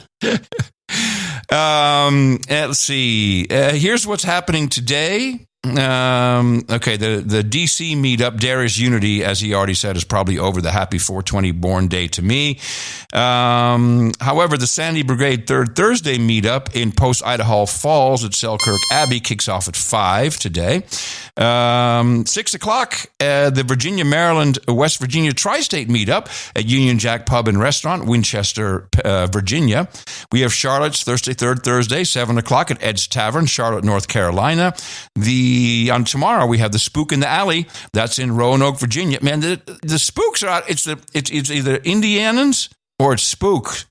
That's who's meeting these days in big numbers. That'll be Fork in the Alley, Roanoke, Virginia. Saturday, the first ever Nantucket Super Massetti Saturday, no algo. Brotherhood of Thieves, Nantucket. I'm very interested to see how many listeners we have in Nantucket. Also on Saturday, the Central Ohio meetup at 2 o'clock at Dempsey's Pub in Columbus, Ohio. And Drinken in de Duinen, as you just heard, that is the Dutch meetup, 2 o'clock on Saturday in Cats Hole. The Hungarian Hui at Budapest Bonanza, 3 o'clock European Central Time in Budapest at Tot Kosma. Sir Otter the Infungible organizing that. And then our next show day, Sunday, the 3 Mile Island Evac Zone April Atomizer, 3:30 Eastern. Evergreen Brewing in Camp Hill, Pennsylvania. And finally, KC's Smokin' Hot Spring Barbecue, 3:30 Central. And that's a private home, and that's in Kansas City. I must mention the Millennial Media Offensive is having their final Denver meetup on April 27th. And they want me to mention that because they will be moving down south, I think, to the Mississippi scene, the Mississippi meetup scene. So they want me to mention that on the 27th, there will be an official last Millennial Media Offensive meetup. Those are the guys who wouldn't let you and Horowitz on the stream. They were hogging the stream. I don't know exactly what happened. Horowitz was sending me messages. I can't kick these guys off. Okay, I'm Mr. Stream Guy. I'll fix it. That's your No Agenda Meetups. This is something you need in your life. You need to have this community because connection is protection. No Agenda is your community. You will love it. It's completely producer organized. And if you can't find one near you, go ahead and start one yourself. NoAgendaMeetups.com. Sometimes you want to go hang out with all the nights and days. You want to be where you won't be triggered or held to blame. You want to be where everybody feels the same. It's like a party. All right. I still got that this trans-Maoist report. But first, we need to look at our ISOs. I have 2 today, and I will play number 1 for you. Call the newspapers. Democracy is dead. And this one. Wow! That's really wow. I thought that one would work. Well, that competes with my wow. Wow. Oh, your wow is nothing compared to my wow. Wow. Your wow's the best. That's really wow. Yeah. All right, we'll do my wow. Yeah, that was a good one. That's a good wow. Bunch of lunatics. Yeah, well, yes. I've been reading so much. Maybe that's what Megyn Kelly will want to talk to me about. She's all in on the hating what's going on with the trans movement. On the what? The trans movement. She's all in on the trans movement? On hating it. But she hates on it. Yeah, but she's. Oh yeah, I watched one of her things recently. Yeah, she's much more adamant about it than we are. That's for sure. Yes, well, of course, and she, I would say, her main issue is that this is anti-woman, right? And I completely understand why she takes that stance. The only problem I think you have to go counter. What do you mean by? I have an idea of what I'm going to do, but what is your thought? How am I going to counter? I think you should go counter. Say, this is the best thing that's ever happened to this country. In fact, I'm thinking of changing my sex myself. Oh, that's a great idea, John. But no. Oh. No, the part she doesn't know about any of the Maoist stuff. She hasn't figured that out. Oh, you're going to drop that bomb on her? I think so. Well, I think I'm going to start with the Budweiser thing. Explain to her my history with Budweiser. Okay, I like that. I think she'll like that. So we've learned a lot about what's going on. And I mean, there are people stopping me in the street saying, wow, 1445.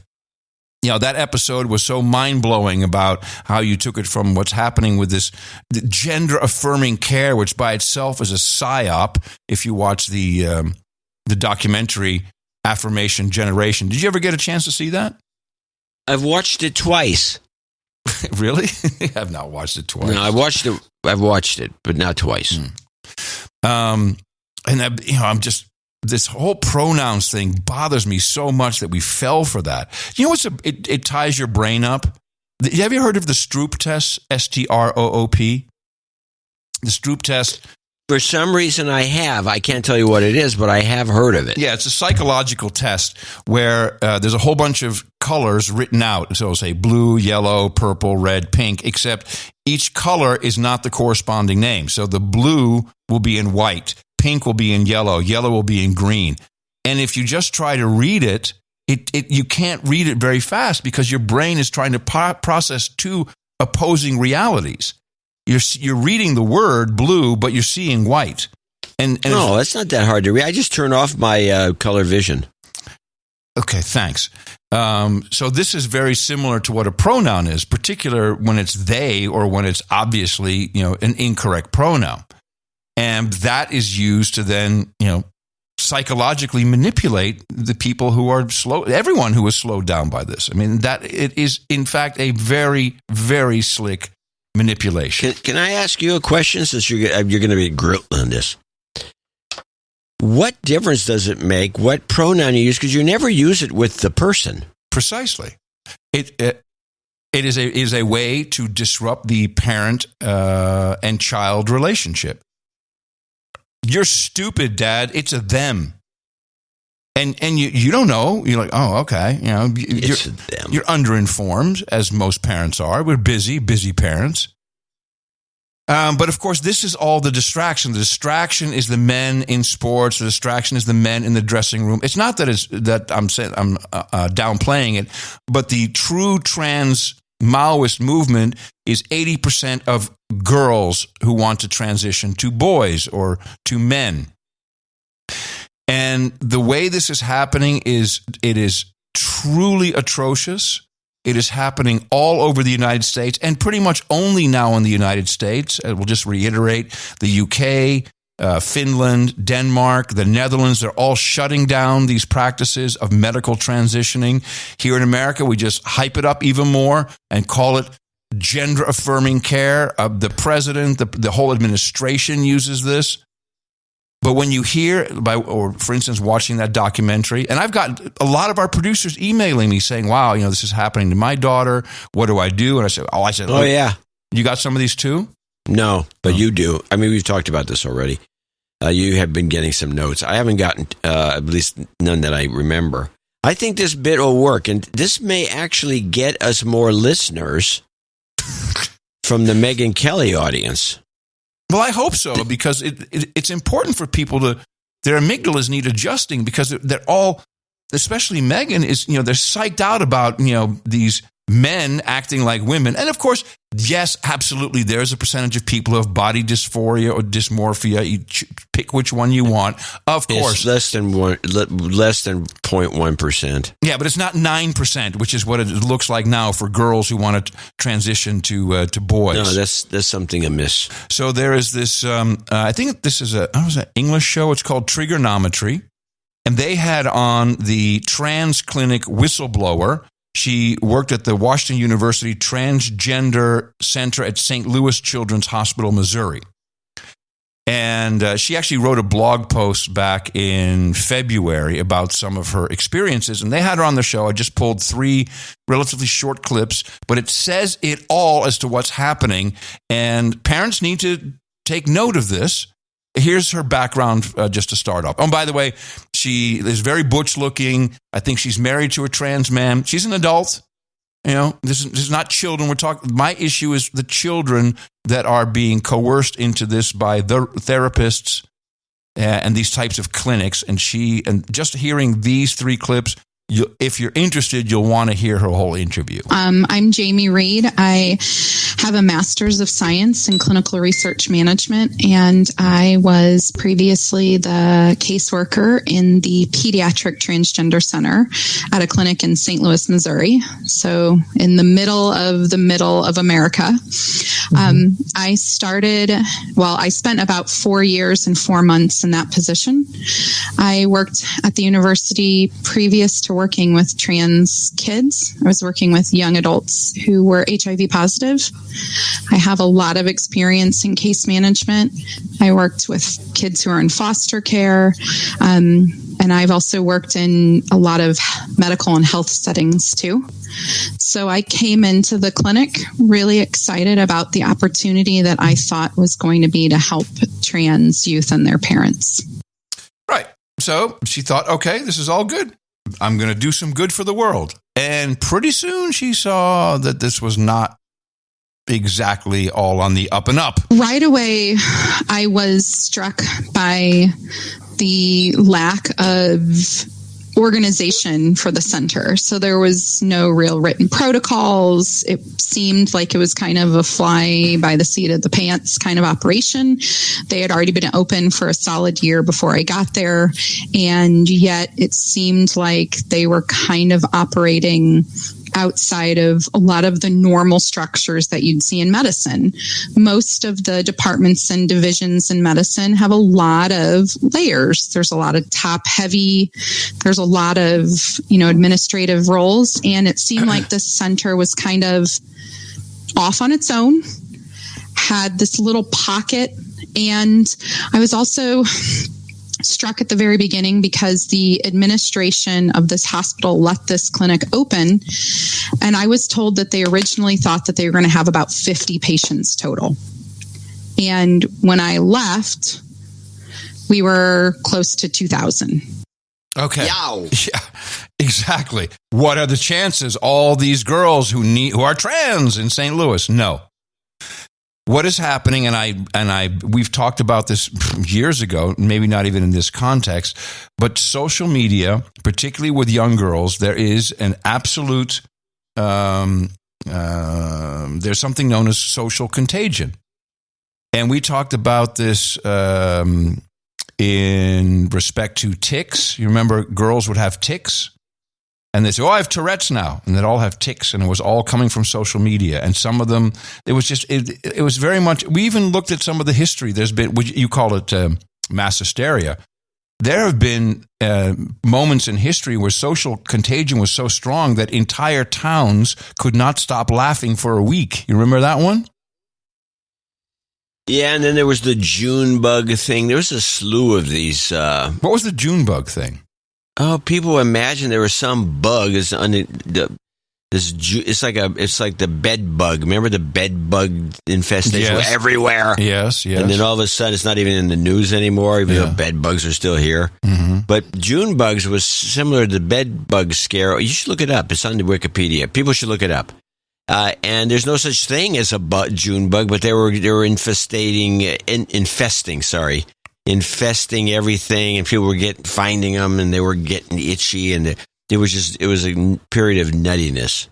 So our clinician here will tell us exactly how this social contagion works, in combination, of course, with therapists who will happily, after one appointment, say, oh, yeah, you're clearly trans. Let's get you started on some meds pretty soon, and we'll get you scheduled for your top surgery. This is happening to girls, 80% of all children who are transitioning, who deserve to have gender-affirming medical care. Please be careful of these words, which are there's phony words.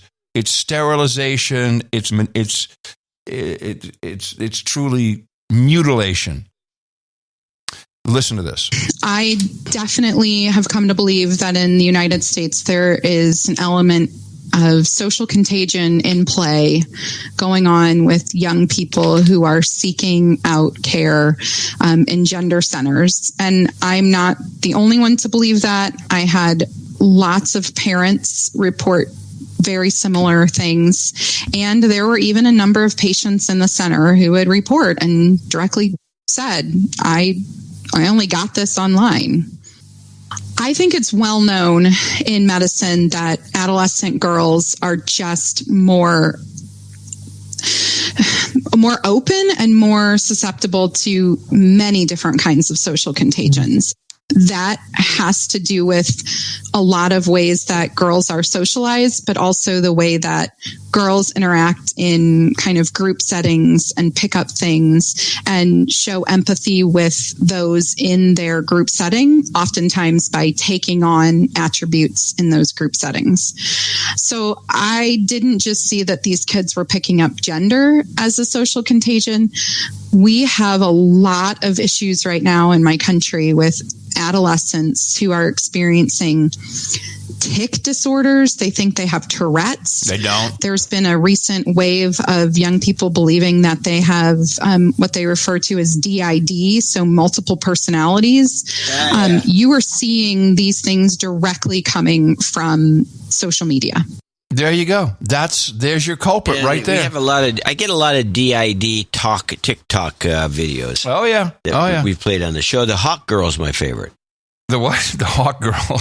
Yes. And all social media. And I'll bet you, especially TikTok. I'll bet you TikTok. This is where TikTok truly is going to be very bad, because we know their algorithm pulls in everything, the stuff that you are completely in love with and interested, and they don't put any counterweight into that.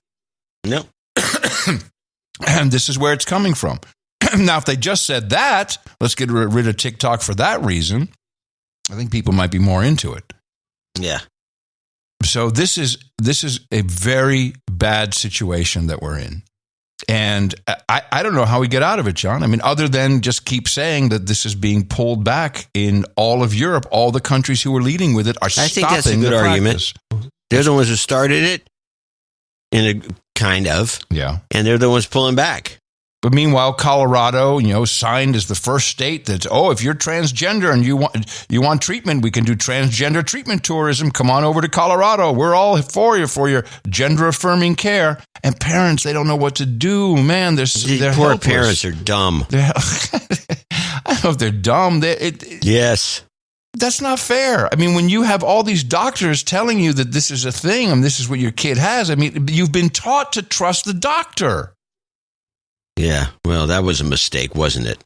Yes, but you can't call them dumb. That's not fair. Yeah, you can. I can. Maybe you can't. No, I can't for sure. I can't. Here, play this DeSantis gender ban. This is NPR's take on things. Florida's Board of Education has signed off on a ban on classroom instruction on sexual orientation and gender identity in all grades. The board passed the proposal today, which says it will take effect after a procedural notice period that usually lasts about a month. Republican Governor Ron DeSantis put the measure forward last month as part of a conservative agenda as he gears up for an expected presidential run. Rule would ban lessons on sexual orientation and gender identity from grades 4 through 12. Such lessons are already banned in kindergarten through 3rd grade.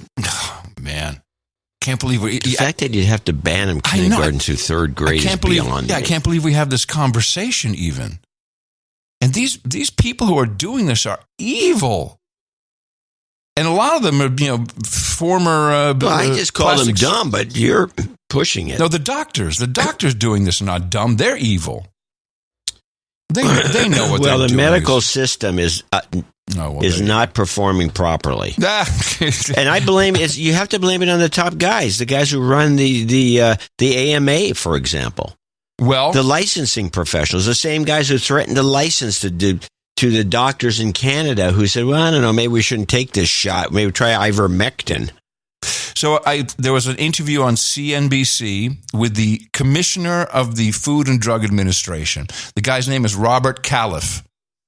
And he's actually this is the second time he's administrator. I'll get to that in a moment. And he was interviewed. Now, you just got to understand, this guy is probably about 65. He's wearing a bow tie, a Republic of California bow tie. Oh, bad signal. Yeah, I mean, what does that even say about someone who does that? As the FDA commissioner, when you wear a Republic of California bow tie, what is up with that? What are you trying to say? I'm asking you a question. Do you know what these men who do this are trying to communicate? Well, in publishing people, somebody described it to me once as tying yourself in it with a bow tie if you're male in this, after let's see, bow ties are kind of popular in the 70s on and off. After 1990, you wear a bow tie, you're tying yourself as a gift, as a Christmas gift. This is your little bow.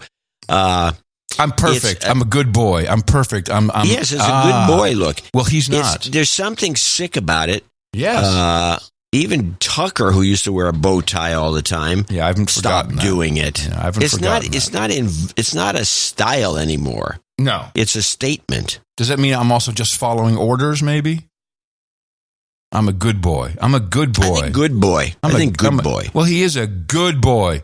Good boy. He does the job. But he is angry. Well, I mean, angry. He doesn't really get angry, but he misses the good old days. Well, I know that misinformation has been a big priority here at FDA. What are you guys doing about it? And do you have optimism that you can make a dent in it? We've talked about this before, and as I like to say, when you're FDA commissioner, people return your calls. I've called all the experts. We've talked. We know more and more about misinformation. And it relates back to this life expectancy.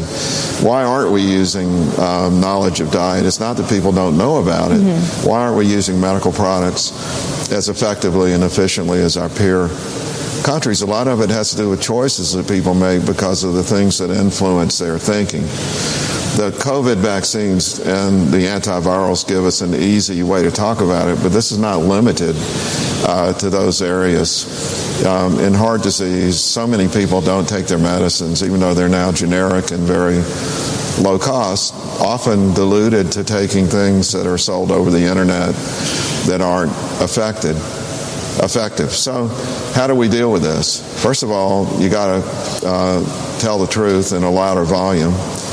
In the good old days, when I was a practicing cardiologist for the most part, people developed products, they got through the FDA, the label determined what was talked about. The internet didn't exist. You advertised in medical meetings and journals. There's sort of a hierarchy of information that went through the prescriber or the implanter, in the case of devices, to the patient. Of course, the problem with that system has left a lot of people out. We now know about that. Now everyone's included because everyone's connected to the internet. But we can put out a statement about what we've determined based on the highest level of evidence. Within 10 minutes, someone who's thought 10 minutes about it can reach 1 billion people. So he misses the good old days when you can just throw it on the news and put it in the New York Times and everyone would believe you and be all good. And now, oh no, it sucks because you have people talking against us. And why would he know all about this? Because he was hired during Obama's second term in office in 2017. He left for a year.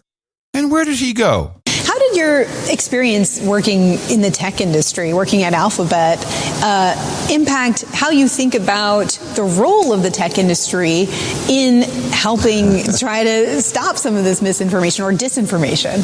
Well, one thing about it is I've found that in the tech industry, just as I've found in the device and pharma industries and in government, we're mostly all good people. We're all trying to do the right thing, but we work in environments under a set of rules that sometimes aren't optimal.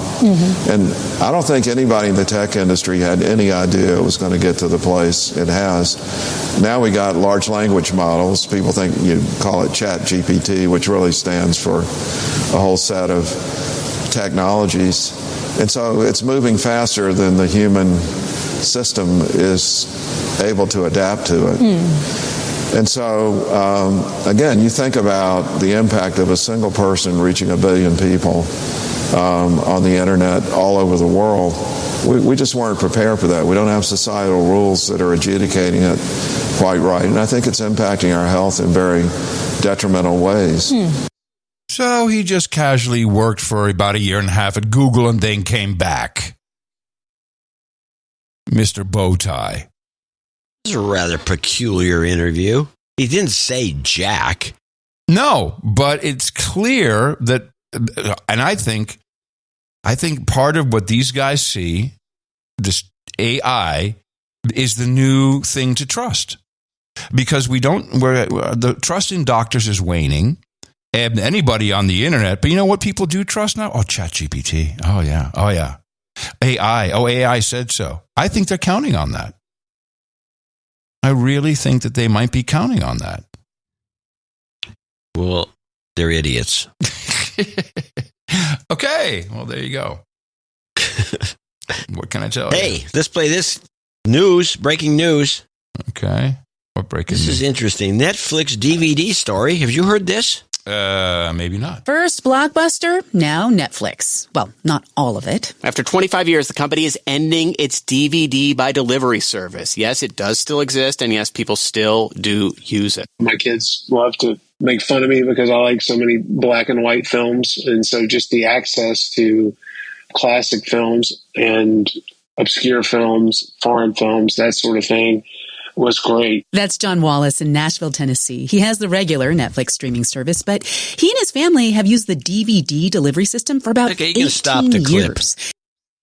I didn't know they were still delivering DVDs by mail. Did you know this? I thought they gave that up. I mean, they're already talking about password sharing issues.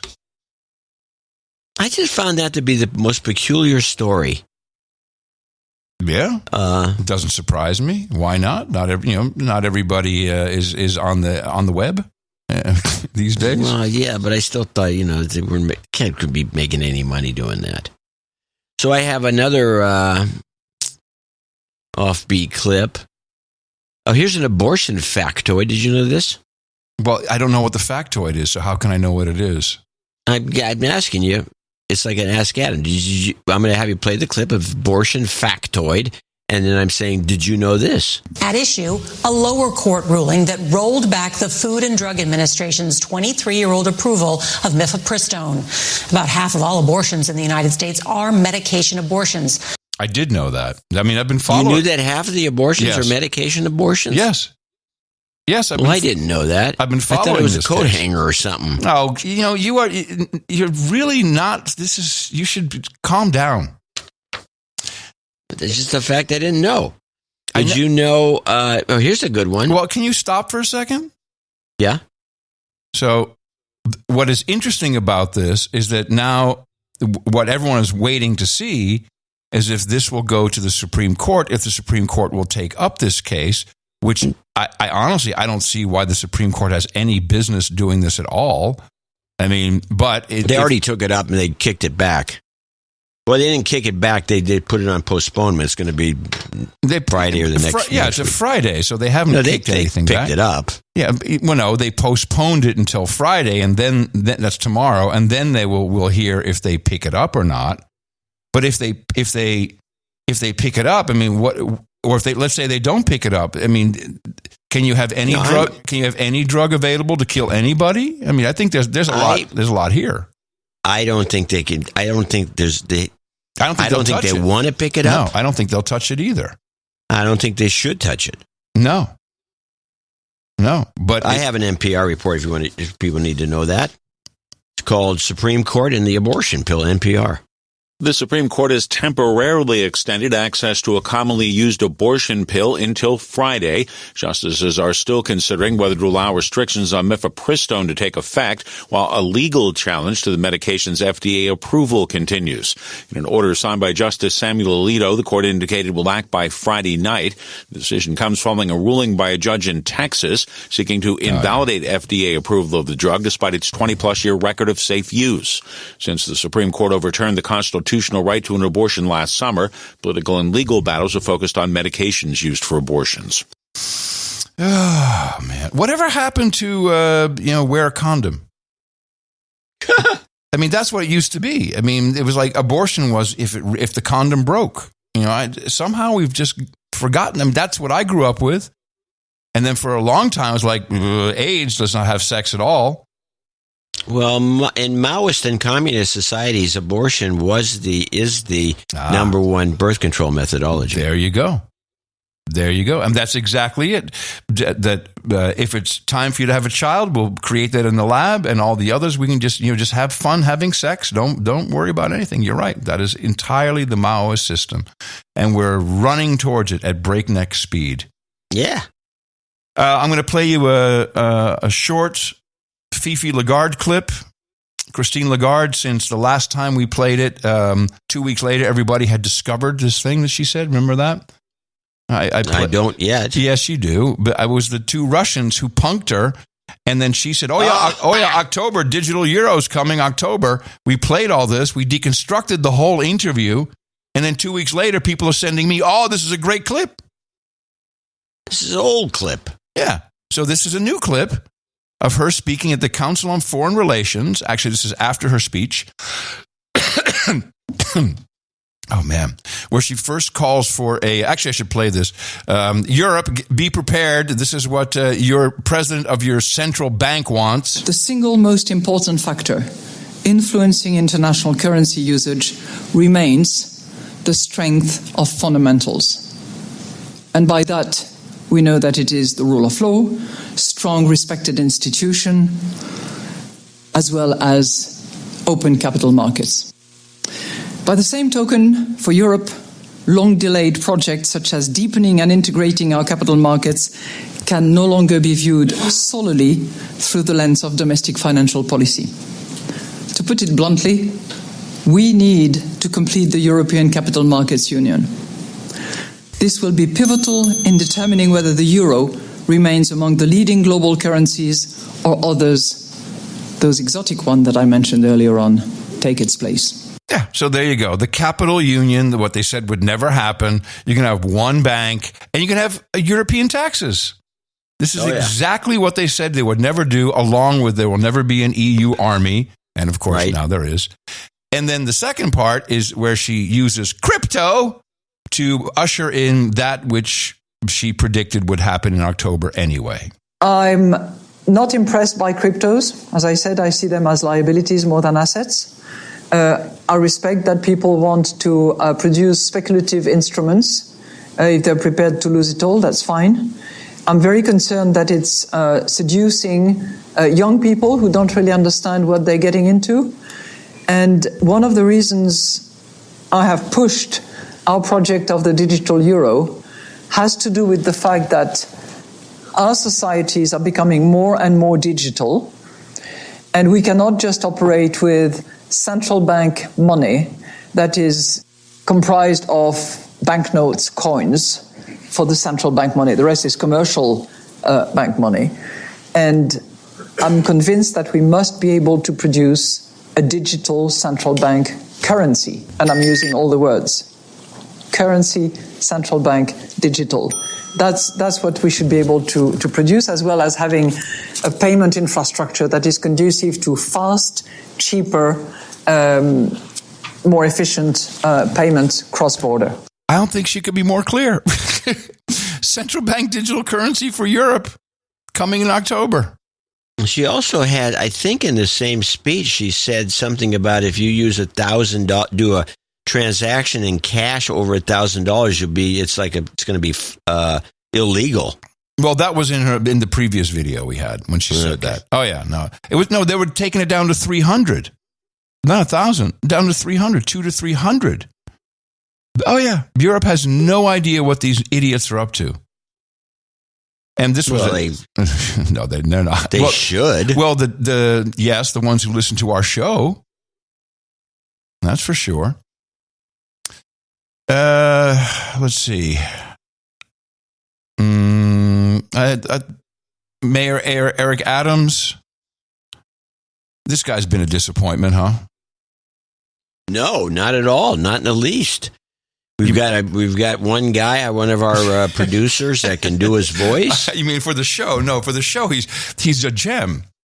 I'm thinking. You mean for an actual mayor? For the citizens of New York. The guy's horrible, and he wants the robo dogs to take over the place. Not only that, have you seen that other robot, that big, looks like a giant dildo that's going to be wandering around?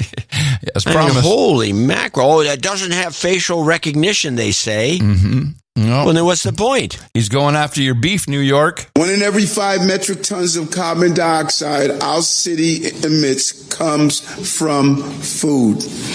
But all food is not created equal. The vast majority of food that is contributing to our emission crises lies in meat and dairy products. There you go. We already know that a plant-powered diet is better for your physical and mental health. And shit. Well, you got to wait. You got to listen to what he says. Better for your physical and mental health, and I am living proof of that. Oh my God! He can barely get out a sentence without sounding like an idiot. That's what I like. Saying that word too often. I am proof. He's melting down. And then this, just sticking on climate for a second. I got climate. Good. I'll play this one, then we'll hear your climate. This is, I think this is Representative Lamalfa, and questions the House Transport Committee with actually a simple, they're the House Transport Committee. It's all about climate change with those guys, electric vehicles, everything. Oh, we have to be able to transportation. And he has a very simple climate question. Panelists, let me just go right down the vine real fast. What percent of our atmosphere is CO2? Take your best guess. You don't have to be accurate. All down the line. Repeat that question. What percent of our atmosphere is CO2, carbon dioxide? Wild guess. It's okay. I'll bite 5%. 5? I'll just follow you then. We'll go 7. That's my favorite number. I'll see their 5 and suggest that we know that transportation causes 49% of CO2, so that's why we're all working on energy transition. All right. So what number do you think it is? 5. 5? How about you? I didn't hear you, Mr. Dreher. 7. 7. Did you have one, Mr. 7. Boyd? So we got a 5, 7. This price is right. 8. I'm going to get the high end. All right. Well, I appreciate that, and I don't mean to put you on ice. I ask a lot of people that because all we hear is climate change, CO2. I heard a couple of you on the panel saying you're looking to change your vehicles to electric, even though we don't have the electric grid. And me as a farmer, I wouldn't be real happy about running out and replacing $300,000, $500,000, $1 million pieces of equipment because someone wants it to be electric. The answer is 0.04%. Not 1%, not half of a percent. It's 0.04%, and it's gone up from 0.03 over the last couple decades.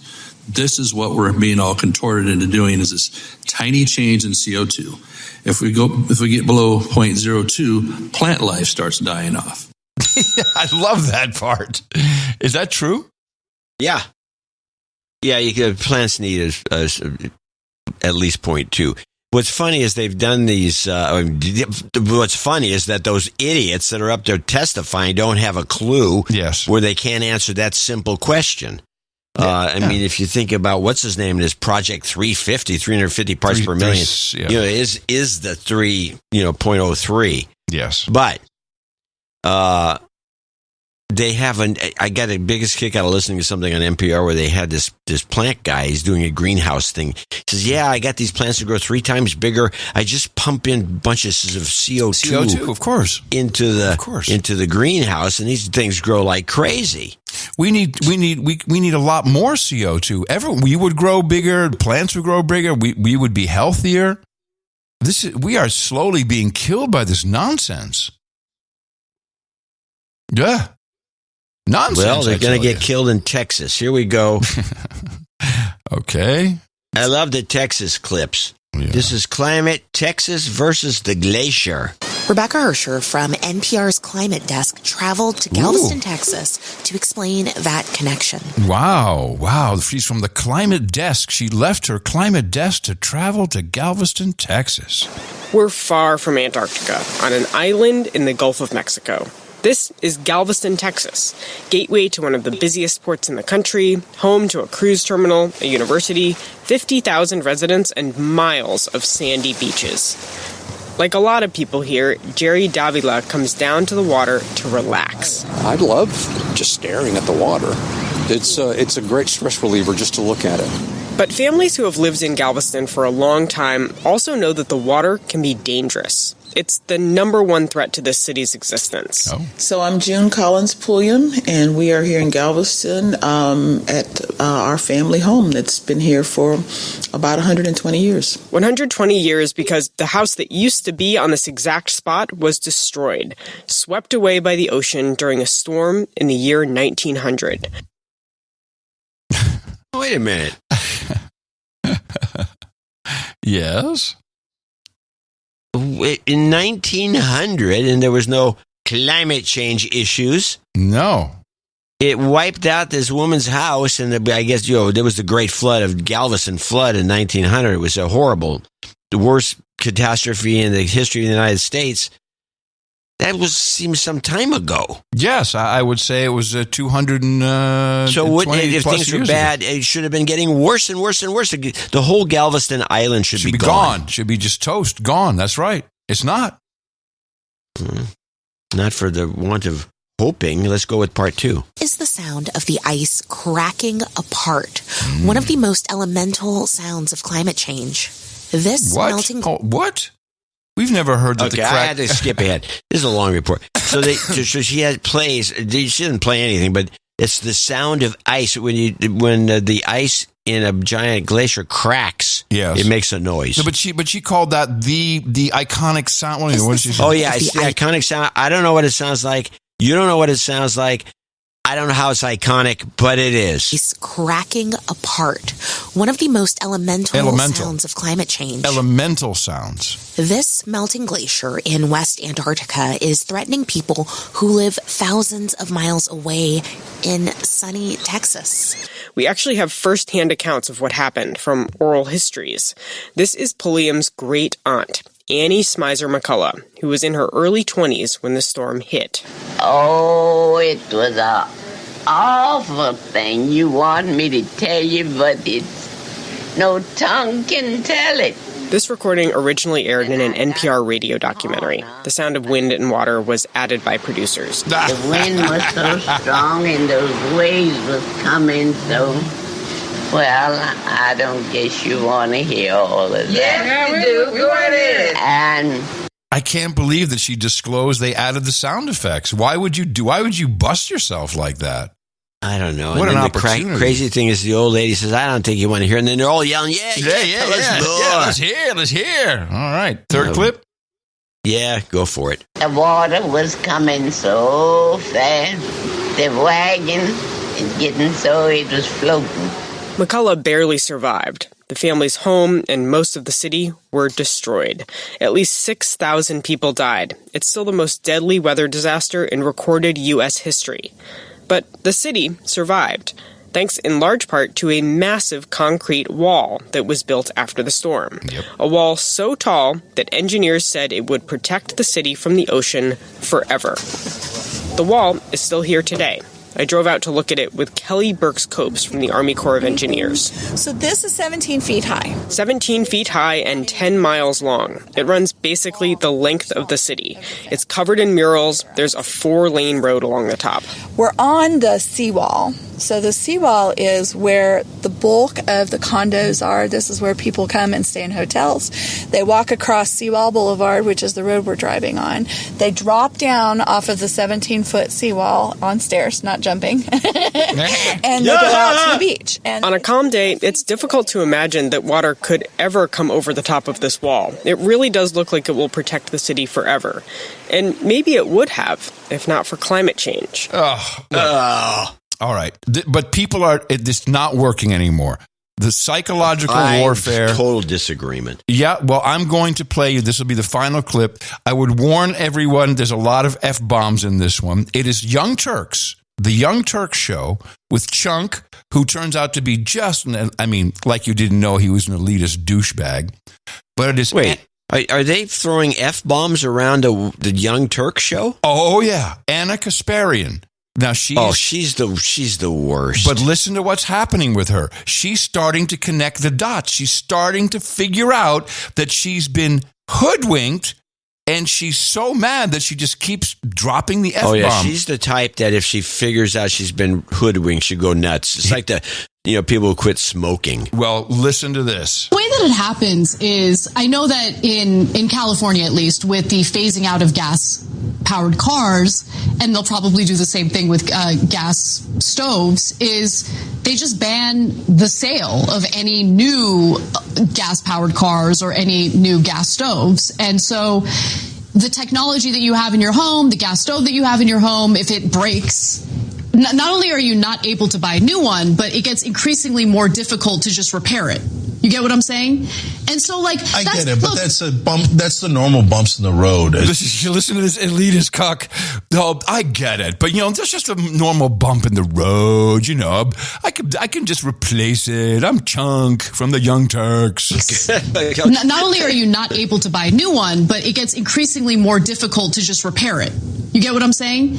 And so, I get it, but that's a bump. That's the normal bumps in the road as you transition to things. I know, but Jake, don't minimize the financial burdens associated with these things, okay? Because I am literally freaking the fuck out. Here we go. Oh, Chunk, whoa! About the charging station thing. I'm it's gonna cost. We're gonna take out a massive fucking loan to pay for it. We're not getting any help from the fucking government on that. Did you guys ask? Is there any tax credits? But seriously. Okay, so now Chunk goes again with the, well, you little people like you, Anna, of course, you're just a hired gun. You can didn't you inquire about your tax credits? Can you get a tax credit? And it's amazing, Anna Kasparian turning into a human being before your very eyes. Seriously, there's no government help at all to transition, I don't you give guys? a fuck about tax credits. No, I'm saying for the HOA. There's been no... Well, for the for those of you who are stuck in an HOA, unlike me, I'm Chunk. I have a mansion, but you have the HOA, have they got some tax credits somehow? Government help at all to transition, you guys? I don't give a fuck about tax credits. No, I'm saying for the HOA. There's been no talk of tax credits. I haven't seen anything about tax credits. I should look into it. Maybe there are tax credits, but I don't give a fuck about tax credits because you have to shell out cash. Okay? Oh, she's figured out that you actually have to pay for something before the tax credits kick in. She's melting down. I want to do something in response to climate change. That is not my issue here. My issue is how we're forced to make all these changes that are a financial burden, a giant inconvenience with little to no help. And the solution from the government in terms of no, you get financial benefits for doing this is fucking tax credits. No, I don't want the tax credits. Give me the money. There it is. I want money. Give me the money. Okay? Don't tell me this bullshit about how I have to buy some new fucking thing because the government's forcing me to do it.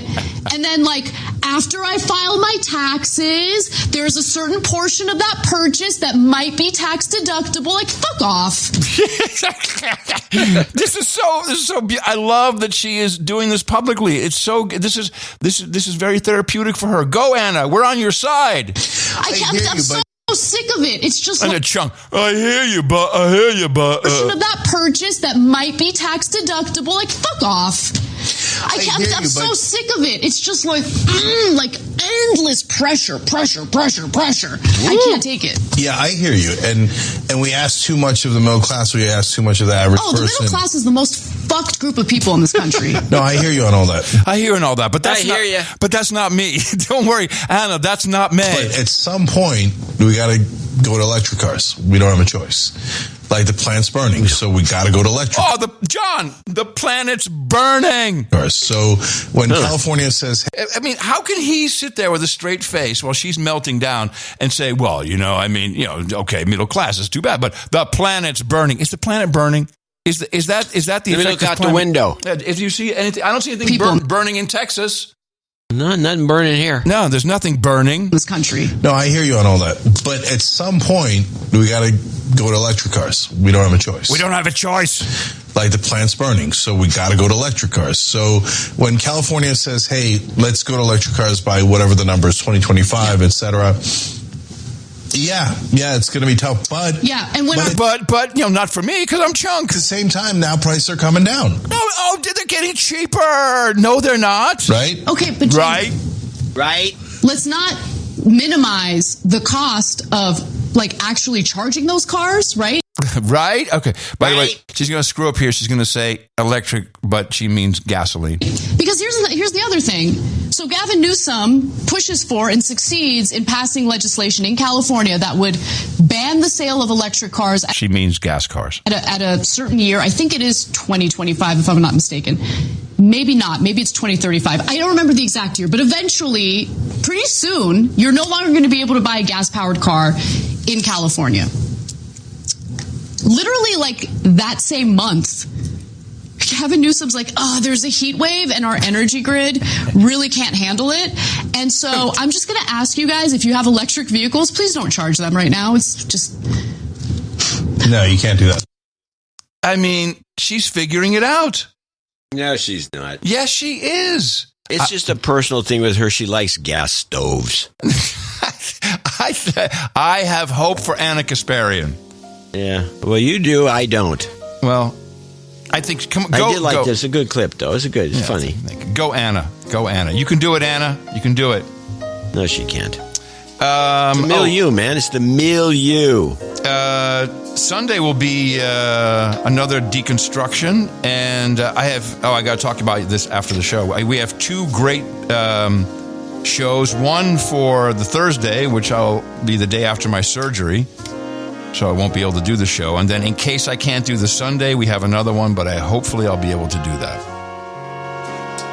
Yes, I'm aware of the situation. A compilation of shows 1 through 100. It's dynamite. Yeah, we have to do some... Yeah, it's going to be good. Coming up next... We got great people that do stuff. We do. Coming up next, we have... what do we have here? Bowl after bowl, the special 420 show, of course. And we have end-of-show mixes from Dee's Laughs and Mr. Information coming to you from the heart of the Texas Hill Country here in FEMA Region number 6. In the morning, everybody, I'm Adam Curry. And from northern Silicon Valley, where I remain, I'm John C. Dvorak. We return on Sunday live for you. Please join us then. Until then, remember us at Dvorak.org/NA. Hooey and such. Adios. First thing in the morning, I'm thanking God. We owe our life to Him. This Darwinism is at odds. It's time to go along to get along this past. Memory hold the narrative and shine light upon the gas. New word I learned from millennials called a trauma dump. These snowflakes don't judge unless your name is Donald Trump. The deranged syndrome is now inside your home. Whether from the parents, teacher screens, you're in a zone, zoned out. They got us moving from fear to panic. COVID was not that serious. We know who planned it. Lamestream media, newsreaders acting so manic. Trudeau sounding so breathy and accusatory, couldn't stand it. The pleasures of the flesh I used to succumb. Using people like drugs, same feeling leaving me numb. Better to engage in a healthy way. Habits form for good or bad. Stick to your word and maybe do what you say. Back to my writing, back on my hobby horse. These leaders for 3 years, they governed us with no remorse. Don Lemon says a woman is past her prime, in her 40s and was beat up by the liberal slime. I guess I'll end it with something light. I guess I'll end it with something that ain't right. Dalai Lama asking the kid, hey sucked my tongue. The kiss was a bit much. Do they think we're really that dumb? It was in that moment. And they told this story about how sticking one's tongue out is known as a traditional greeting in Tibet. And it stems from a 9th century myth about an unpopular king. And after they told this whole story, they concluded it by then saying, tongue sucking does not appear to be part of this tradition. Thank you, NPR, for telling us a meaningless story then. This is something that's not real. It's something that stirs up hatred, stirs up division, and serves someone or some entity that benefits from our show notes strictly digital. You cannot tear this on a single point of attention. State of infinite awareness. Die a renegade or live long enough to flip-flop. Attacks on Mr. Information or attacks on hip-hop. So, peace to the troll. Feel free to quote this. I don't criticize the little guys, cause rap is atrocious. Crack and buzz, please. Quit rocking with those rumble geeks. Sucker MCs get caught in the breeze like bumblebees. I'm just a douchebag labeled anti-vax. Smoke a loose fag, perusing a news rag, wearing a fanny pack.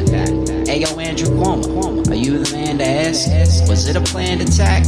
Where's my granny at? And where's Chrissy? Probably out in the Hamptons, schmoozing with more spooks than Luigi's Mansion. The light from the heavens shines brightest on the 7th day. When life gives you Don Lemons, make fucking lemonade. JCV's stewing when they speak congruent to that news model type of speech. NPR, always quick to preach. Woke haters go toe-to-toe. Trying to say I'm not a slave? That's a joke. Pass the smoke, I do believe that I stay flowing with the game and the fury.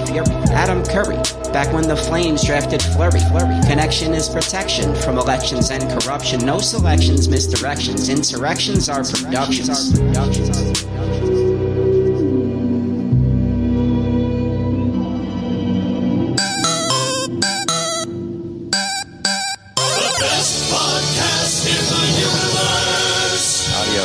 Mofo. Dvorak.org/NA. Wow!